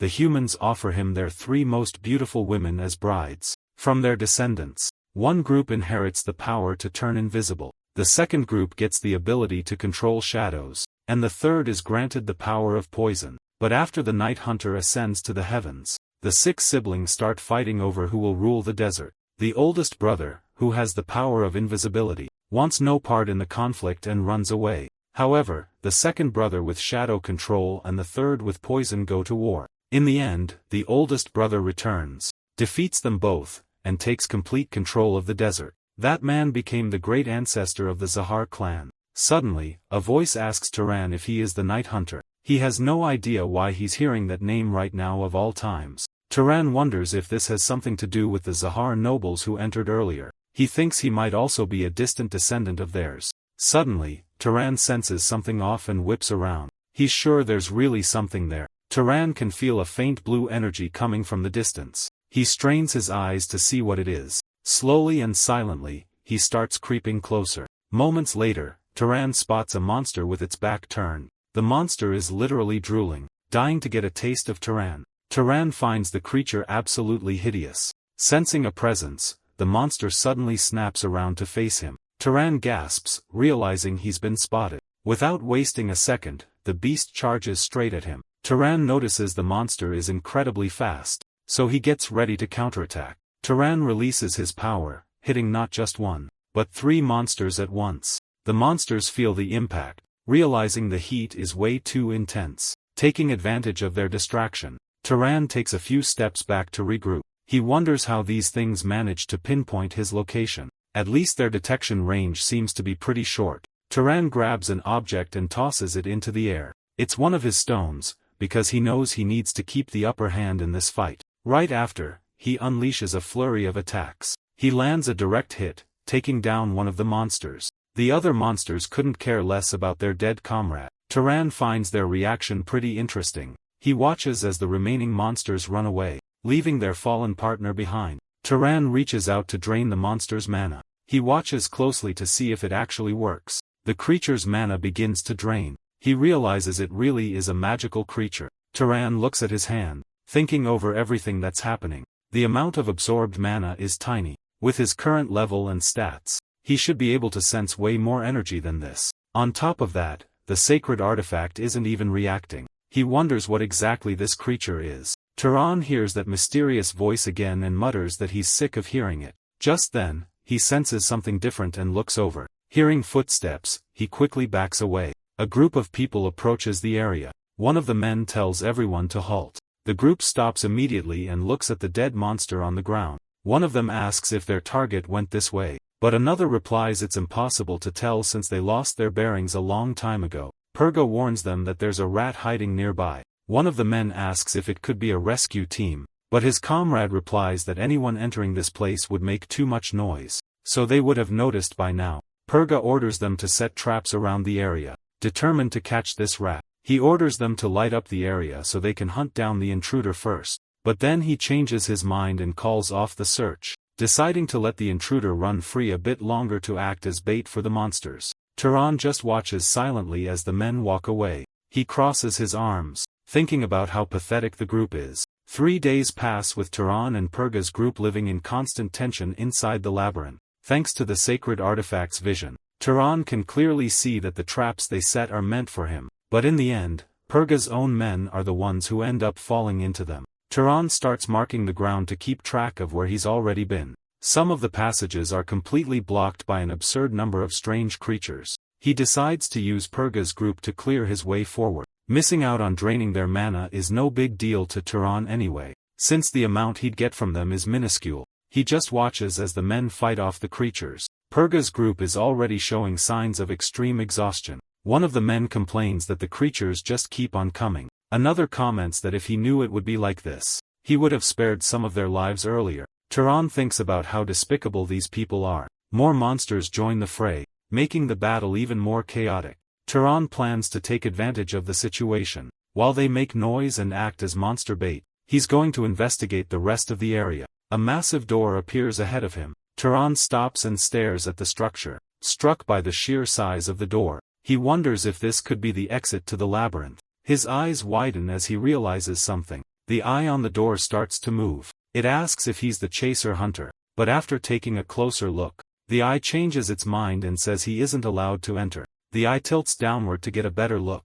It focuses on the item hanging from his waist. That's when the eye announces that the condition has been met. The eye asks if he wants to enter. He ponders the title the door just mentioned. That class belongs to a lineage he hasn't even awakened yet. The door asks again, wanting to know if he wants to go inside. He realizes the eye isn't actually looking at him, but at the item he's wearing. He asks what a wave walker is, and the door replies that his information request has been approved with no restrictions. The door explains that it grants underwater breathing and boosts physical stats in water environments. He then asks what the eye is, and it replies that it's the door's spirit. Wondering if this is just like the librarian, he asks what's inside, why it was created, and how to get out. The spirit explains that whoever collects all 4 correct types and defeats the labyrinth lord will become the mind hunter. He can't believe what he's hearing. Suddenly, something starts happening to the door. The door mutters something about 4 complete types being detected. It warns that there are intruders nearby,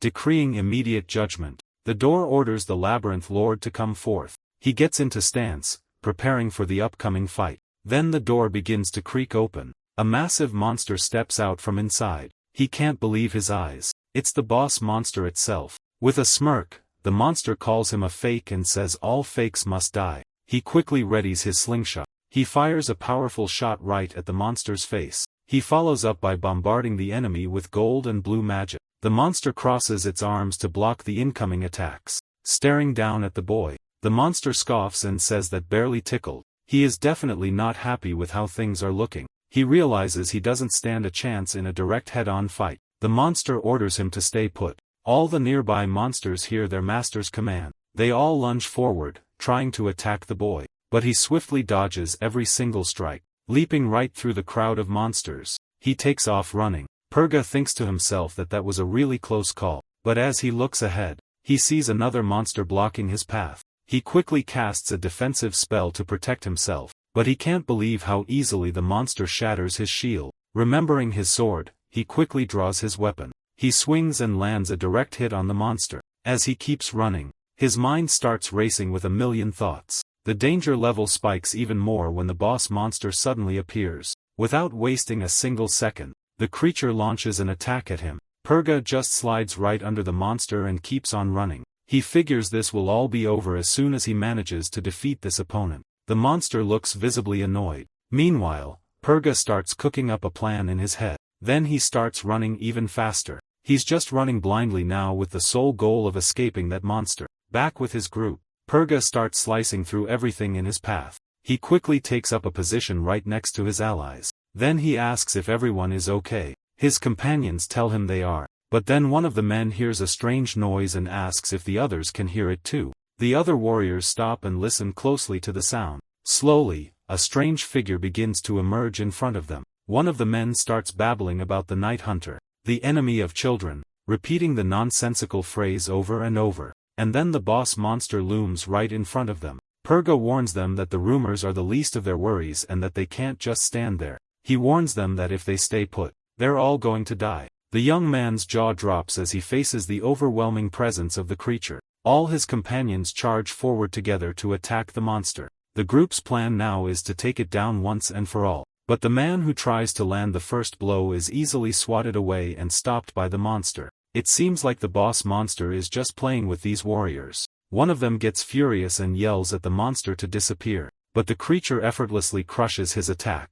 The entire group starts getting overwhelmed by the enemy's counterattacks. One of them thinks this is a really bad sign, especially since even the smaller monsters are joining the attack now. He knows that if things keep going like this, none of them will make it out alive. Just then, the man looks to the side as he notices some movement. He sees that even a tiny rat is struggling and fighting just to survive. Another guy, his eyes red with pure rage, grips his axe tightly. He charges forward with everything he's got and strikes the monster's leg. Caught completely off guard, the monster stumbles to the side. The guy actually starts laughing at the beast, but seconds later, he gets trampled and sent flying. His partner's eyes go wide in sheer terror at the sight. He thinks it's all over, knowing that even if he survives, his political career is completely ruined. All of this misery is happening because of that monster. The man keeps complaining, blaming the creature for everything. Just then, he manages to pull out an object lodged in the monster's back. Gripping it tight, he starts swinging it like a sword. He charges forward and goes on the attack again. With every swing, his strikes grow heavier and stronger. Suddenly, a bright blue light floods the entire area. Looking at the situation, he realizes he has no other choice. He screams at the monster, telling it to disappear once and for all. The attack actually manages to wound the beast, but the injury only makes the creature even angrier. The man realizes things are about to end very badly for him. The monster casually thrusts its hand right into his stomach. Lying on the ground, the young man wonders where he went wrong. The light is already starting to fade from his eyes. Having defeated everyone, he wonders what the monster is looking at now and if it's still not satisfied. Turan just watches the whole thing in silence. Turan stands right in front of the dying youth, who finally realizes that he was the real helpless rat in this situation all along. The monster looks right at them and says it finally found him. Turan readies his attack, knowing he just needs to pack enough power into it. Meanwhile, the gate monster calls Turan a fake night hunter. Ignoring the pointless trash talk, Turan stays completely focused on his strike. He puts everything into the blow, but it barely scratches the target. And that tiny scratch only makes the monster even more curious. Turan analyzes his opponent and realizes he won't be able to take this thing down in a single blow. Realizing he miscalculated the required strength, he needs to fall back and come up with a new plan. Turan quickly retreats to put some safe distance between them. This retreat only infuriates the monster, mad that it got hit with a weak attack only for the guy to run away. Checking his magic compass, Turan concludes that his main issue is a lack of raw firepower. It's a desperate situation, but he has no choice but to try his last alternative. He needs to act fast because the enemy is closing in rapidly. Ready to face the massive beast, Turan begins dodging its attacks with swift movements. He starts showing a level of strength far beyond anything he's shown so far. Positioning his weapon, Turan calculates that if he can just land a slightly deeper cut, he can finish the enemy off. Meanwhile, the monster screams that Turan is evil for killing its children and causing it so much pain. Turan wants to end this fight as quickly as possible, and the monster feels the exact same way. Turan knows his next strike has to be the final one, so he puts every ounce of his strength into one ultimate attack. But even that isn't enough to take the monster down in one shot. The monster screeches in pain and glances over at the people collapsed on the ground. Fortunately, its suffering won't last long because Turan immediately lunges straight for its neck. The monster screams even louder, but the sheer force Turan puts into his weapon should guarantee this is the end. His weapon glows intensely, and Turan himself shines as he delivers the furious blow. The monster's screams don't last long before it finally dies. After exerting so much energy, Turan needs to take a moment to catch his breath and recover. He knows things would have been way harder if not for the bloodline power he got from Dolph. Turan now understands how the sacred relic works. Even though he doesn't know much about the Wave Knight, he can tell the mimic power is definitely active. However, this strength is slowly fading and will probably run out in about 30 minutes. Turan looks down at the fallen man and sees his chest and lungs have been punctured. He realizes there's absolutely nothing he can do to help him. The man begs to be saved, but it's just impossible for Turan. As the man begs for his life,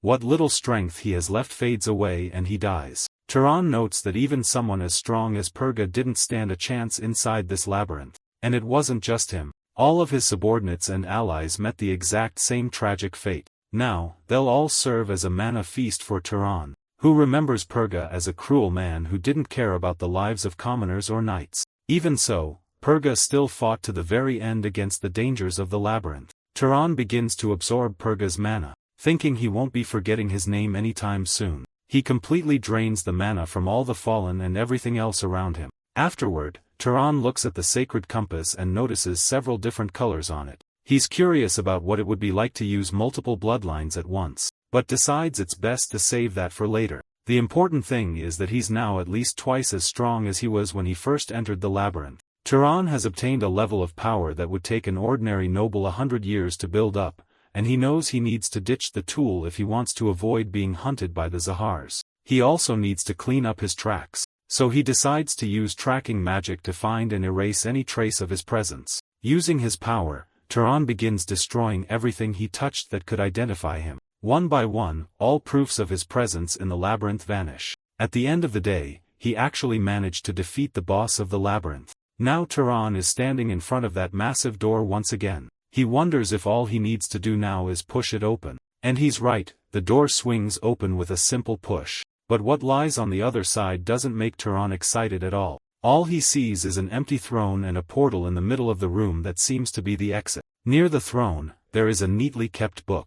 The book catches Turan's attention, and he realizes it's an experimental log on the Night Hunter's ascension process. With the instructions in this book, a class change would actually be possible. The material contains formulas and records, but Turan realizes he wouldn't be able to pull off the process all on his own. The document also showed how the portal was programmed to open as soon as it detected a compatible target. The creator had even added a function to pull only that specific target inside. Reading this, he realized the Night Hunter class was actually a combination of Hunter, Stalker, Shadow, and Alchemist. Now it made sense why he had felt such a strong urge to come in here earlier. He looked over the list of required ingredients, which called for items like parts from a rotjaw monster. It also required genetic material from giants. Mana would be used as the power source, which could solve the lifespan issue through a hibernation process. He realized what he was holding was the ascension of the Earth Mother Goddess, a previous experiment that had failed.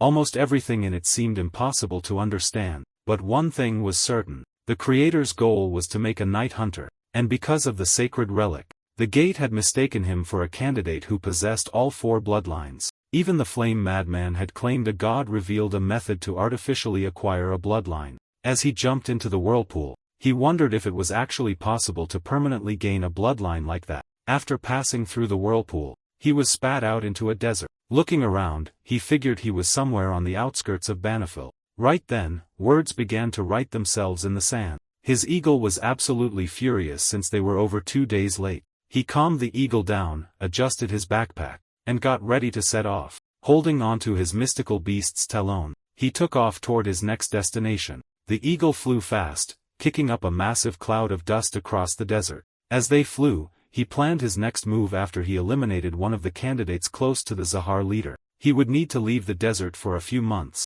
at least until things cooled down. After that, he planned to resume his search for clues about his mother. He pointed the eagle in the direction they needed to go, choosing that path first. They kept traveling, and suddenly, the landscape shifted into a frozen wasteland. They had reached the gray area, the old battlefield where Erebian and Zahar once went to war. Looking down, he was surprised to see a massive crowd of people on the move. It looked like everyone was fleeing from something. It was clear they were abandoning the gray city of Kalimov. The few remaining guards in the area were also shocked to see a visitor arrive. A strange young man with an eagle on his shoulder and unusual clothes definitely stood out. The guards stared at his face, and they seemed to recognize him from somewhere. They bowed, apologized, welcomed him, and asked if he belonged to one of the great noble families. He realized their attitude shifted because they noticed he was a mage. He made a mental note to buy simpler clothes next time to avoid drawing attention, but simply replied that he was just a traveler.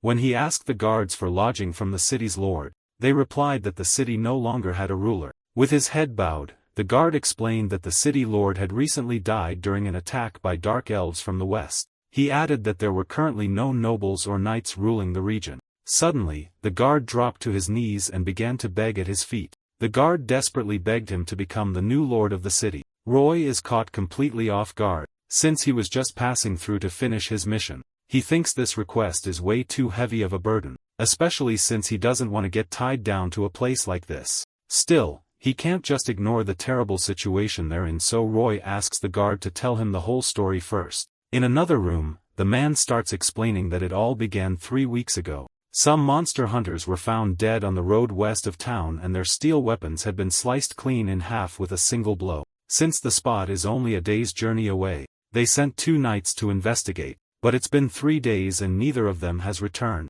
The man explains that even the Lord's son went west with a group of knights and not a single one came back. Only one knight managed to crawl back, severely injured, and before he died, the only word he could squeeze out was spirit. Because of that, everyone fled out of fear that these creatures would come and devour the remaining villagers. When Roy asks about the neighboring towns, the young man replies that they sent out several messengers begging for help, but every single request was rejected. Roy thinks that the other towns are probably just afraid of being attacked too, and he can't really blame them for making the logical choice. Roy stands up from his chair and says he understands the situation, but he feels like this problem is just too big for him to handle. The young man drops to his knees begging for mercy, saying that the sheep in the valley desperately need a shepherd. This reminds Roy of a time when a woman explained to him how nobles and peasants are like sheep. Roy asks if that kind of comparison is common around these parts. The young man says yes, explaining that everyone there uses those terms. The nobles are the shepherds, the knights are the sheepdogs, and the commoners are the flock of sheep. Roy thinks that maybe his mother was born here or at least lived in this region for a while. He bends down to grab his bag, shows a portrait of a woman to the young man, and asks if he recognizes her. Roy sees a girl named Bigi around 20 years old. The young man apologizes, saying he doesn't recognize her, but offers to put up search posters all over town. Roy realizes that if he wants to find his mother, he has to save this town first. He tells the young man that he can't become the lord of the town. However, he agrees to act as their protector. Hearing this, the young man is incredibly relieved and happy. Roy announces to the villagers that he will stay for a while to protect the town until the threat from the west is gone. A young man in the crowd mutters that their savior has finally arrived to help them, but someone else chimes in, saying that while he might be good-looking, monsters aren't going to run away just because of his looks. Right then, someone yells at the pessimist to shut up and show some respect to their protector.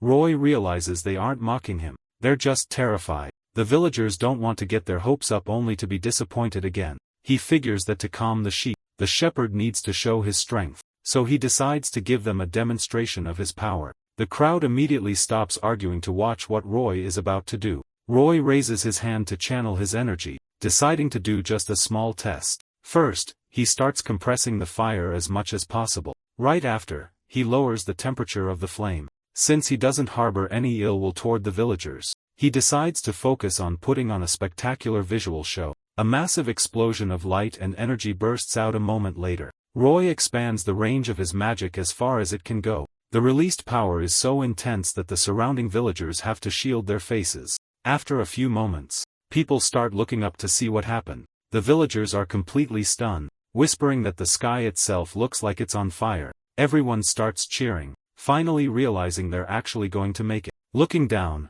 Turan realizes this alone is enough to send the crowd into absolute ecstasy, or at least that's what he thinks. In reality, they're still facing a mountain of problems. Endless meetings, and the freezing cold. Things are escalating fast, and if he doesn't cut the meeting short, it'll drag on until tomorrow. Turan silences the room by announcing he'll handle the food shortage himself. They all trust him completely, but nobody has any idea how their protector plans to pull this off. His plan is to herd the local wildlife straight to the city, use them to make soup for everyone, and then salt the leftover meat for the winter. It's hard for the locals to imagine that someone so powerful would use godlike powers for such a mundane chore. Turan explains that the northern nobles do the exact same thing, casting lightning over fields after a harvest just to fertilize the soil. What he's doing is no different, so he hops onto his eagle and takes off. From up in the sky, it's clear that all those glowing spots in the mountains are animals. Using his power, he orders them all to move in one direction and wait right in front of the city wall. After giving the order, Turan flies over the area to make sure they're actually listening. Looking down, he thinks this isn't much harder than herding normal sheep. When the mountain folk who are used to nothing but hunger and freezing cold see the massive herd, they're completely blown away. They can't believe their eyes and wonder why their old lords never did anything like this for them. They assume Turan must be an incredibly powerful mage, and they immediately start butchering the animals to distribute the meat. Standing in front of a massive estate, Turan orders them to open the doors to house anyone who lost their home. The order leaves everyone confused, and they wonder where the lord of the house is supposed to live. They're stunned when Turan says the town hall is plenty for him since it already has a bed. The people whisper about how merciful their master is, giving up his own comfort to feed and shelter them all. Honestly, Turan doesn't care about the worship. He just wants the city back to normal so he can search for clues about his mother. News of his incredible deeds quickly spreads across the entire region. At Biggin Castle, a messenger informs the city lord that the new protector has already sent out trade caravans. The lord of Biggin listens to the report and asks how old this new protector is. Word also reaches Balan Castle, where they whisper about the kid who used a spell that lit up the entire sky. They figure someone that young with that much power must have either gotten incredibly lucky or been trained by a major family since childhood. Meanwhile, over at Heron Castle, they're complaining about how this is the worst possible time for him to show up alongside Arabian's army. Since every region knows him by a different name, it's hard to pin down which family he actually belongs to. While Turan keeps running things in the city, both enemies and allies decide it's best to just play along for now. Without him even knowing, the rulers of the Grey Zone end up recognizing Turan as the rightful protector of Calamith. As he plans his next moves, Turan keeps looking at the portrait of his mother. There are 8 cities and over 100 villages in this region, and he knows there's a chance she's somewhere in this massive territory. Suddenly, an aide rushes in with some new information. The man apologizes for last week's false alarms, but guarantees that this lead is the real deal. It's about a traveler named Igan, who claims a woman looking exactly like the portrait stayed at his inn 18 years ago. Turan is thrilled because the timing matches up perfectly with when his mother went missing. Just then, a crowd gathers around him to thank him for the food and shelter. Turan patiently listens to each of them, but his only priority today is talking to that traveler to find out if he really met his mother. The man explains that before he lost everything, he used to run an inn. Back then, the city was in total chaos because of a war between 2 major families. No one knew when the next sudden attack would happen, and everyone lived in constant fear. It was during this exact time that a young woman showed up at his inn. He remembers she looked about 20 years old and was heavily pregnant. She seemed incredibly nervous, like she was running from someone. At the time, he couldn't help but wonder what kind of man would abandon such a beautiful woman in her condition. When Turan asks why he thought she'd been abandoned, the man explains that he overheard her touching her belly and talking to herself. The man repeats her exact words, which were a plea to her unborn child, begging him to please not grow up to be like his father. He goes on to say that after that, she asked for directions to the west, clearly not being from around there. Her horse also looked like it came from somewhere far away. It had a brilliant golden coat, and you could tell from a mile away that it was a magnificent breed. Later, back in his room, Turan thinks it's still too early to jump to conclusions, but he admits it's highly likely that woman really was his mother. Still, he doesn't understand what she meant by begging her child not to turn out like his father. Suddenly, Turan notices some movement next to him and looks over. It's the eagle writing down a question to ask if he's in pain. After he says he's fine, the eagle writes that he always gets sad whenever he talks about BJ. Turan is impressed by how perceptive the eagle is and asks if she remembers his mother, but she shakes her head no. He gently pets the bird and says they're actually pretty similar since he hasn't had a mother for a long time either. The eagle stares at Turan for a moment after hearing this. Right after that, she starts writing again. She shows Turan her message, which says that her name is now BJ. Turan is completely confused by this. The eagle explains that she wants to be called BJ, because he gets sad thinking about how BJ isn't around anymore. He asks if she's trying to replace his mother, but warns her that names shouldn't be chosen lightly. The eagle writes back saying she has thought it through and really wants to be named BJ. Turan gives in and says that if she wants it that badly, then from now on her name is B.J, which makes the eagle incredibly happy. He tells her he's counting on her from here on out. Turan opens the window and says they've rested long enough. He holds on to the eagle and the two take off into the sky to go on patrol. Looking up, the civilians cheer for him, shouting for him to protect their city forever. Hearing this, Turan thinks to himself that he can't stay here forever and leaving later is just going to be a pain. That's exactly why he never wanted to put down roots anywhere. With that, the two of them begin their actual patrol. He focuses on sensing everything around him. Turan notices he can't feel the presence of any dark elves and wonders if they've already left. If they really did leave, that's going to be a problem too, because if the enemies were still here, they could just defeat them all. But if they've relocated, they could strike back at any moment. As he looks to the side, he senses something strange. he feels the presence of a mage with at least double his own mana. Suddenly, that powerful presence starts rushing straight toward him. Turan reacts instantly and tells the eagle to fly south immediately. As the mage gets closer, Turan recognizes his flying style. He's shocked when he realizes who it actually is. The mage who was scaring him is Mesa. She's also surprised to run into Turan there. The two of them head down and land on the ground. Mesa says it's only been 3 months since they last saw each other, but notes that he's changed a lot. She tells him he looks like a completely different person now.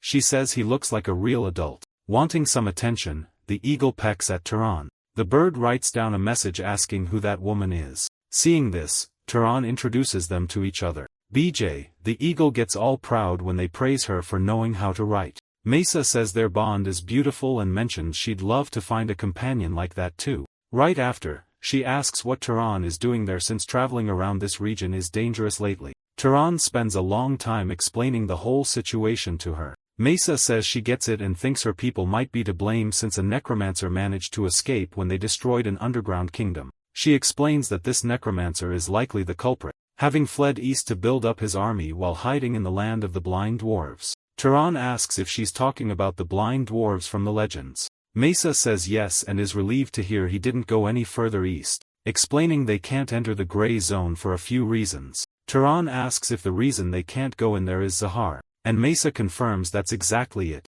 She says she has to go because she's been away for too long. As she says goodbye, Mesa says she wants to hear more about Turan's travels when they get the chance. Then she takes off and flies back to where she came from. Looking back, Turan notices something. The eagle is writing on the ground again. The message says that Mesa's inner self suits her too. Turan asks the eagle if she would have chosen Mesa if she had seen the mage first. Flustered, the eagle writes that she chose Turan and Mesa wouldn't stand a chance because he makes her happy. After that, Turan thinks the situation still warrants some thought. He finds himself wondering about one specific thing. He wants to understand why both he and Mesa are compatible with the eagle. Sometime later, Turan is already back in Kalimov. He's training his magic until someone announces that noble visitors are arriving. Noticing Turan's confusion, the messenger explains that there are several nobles. They are representatives from some of the neighboring cities. As soon as they enter, the leader of the group greets Turan and asks to be received as guests.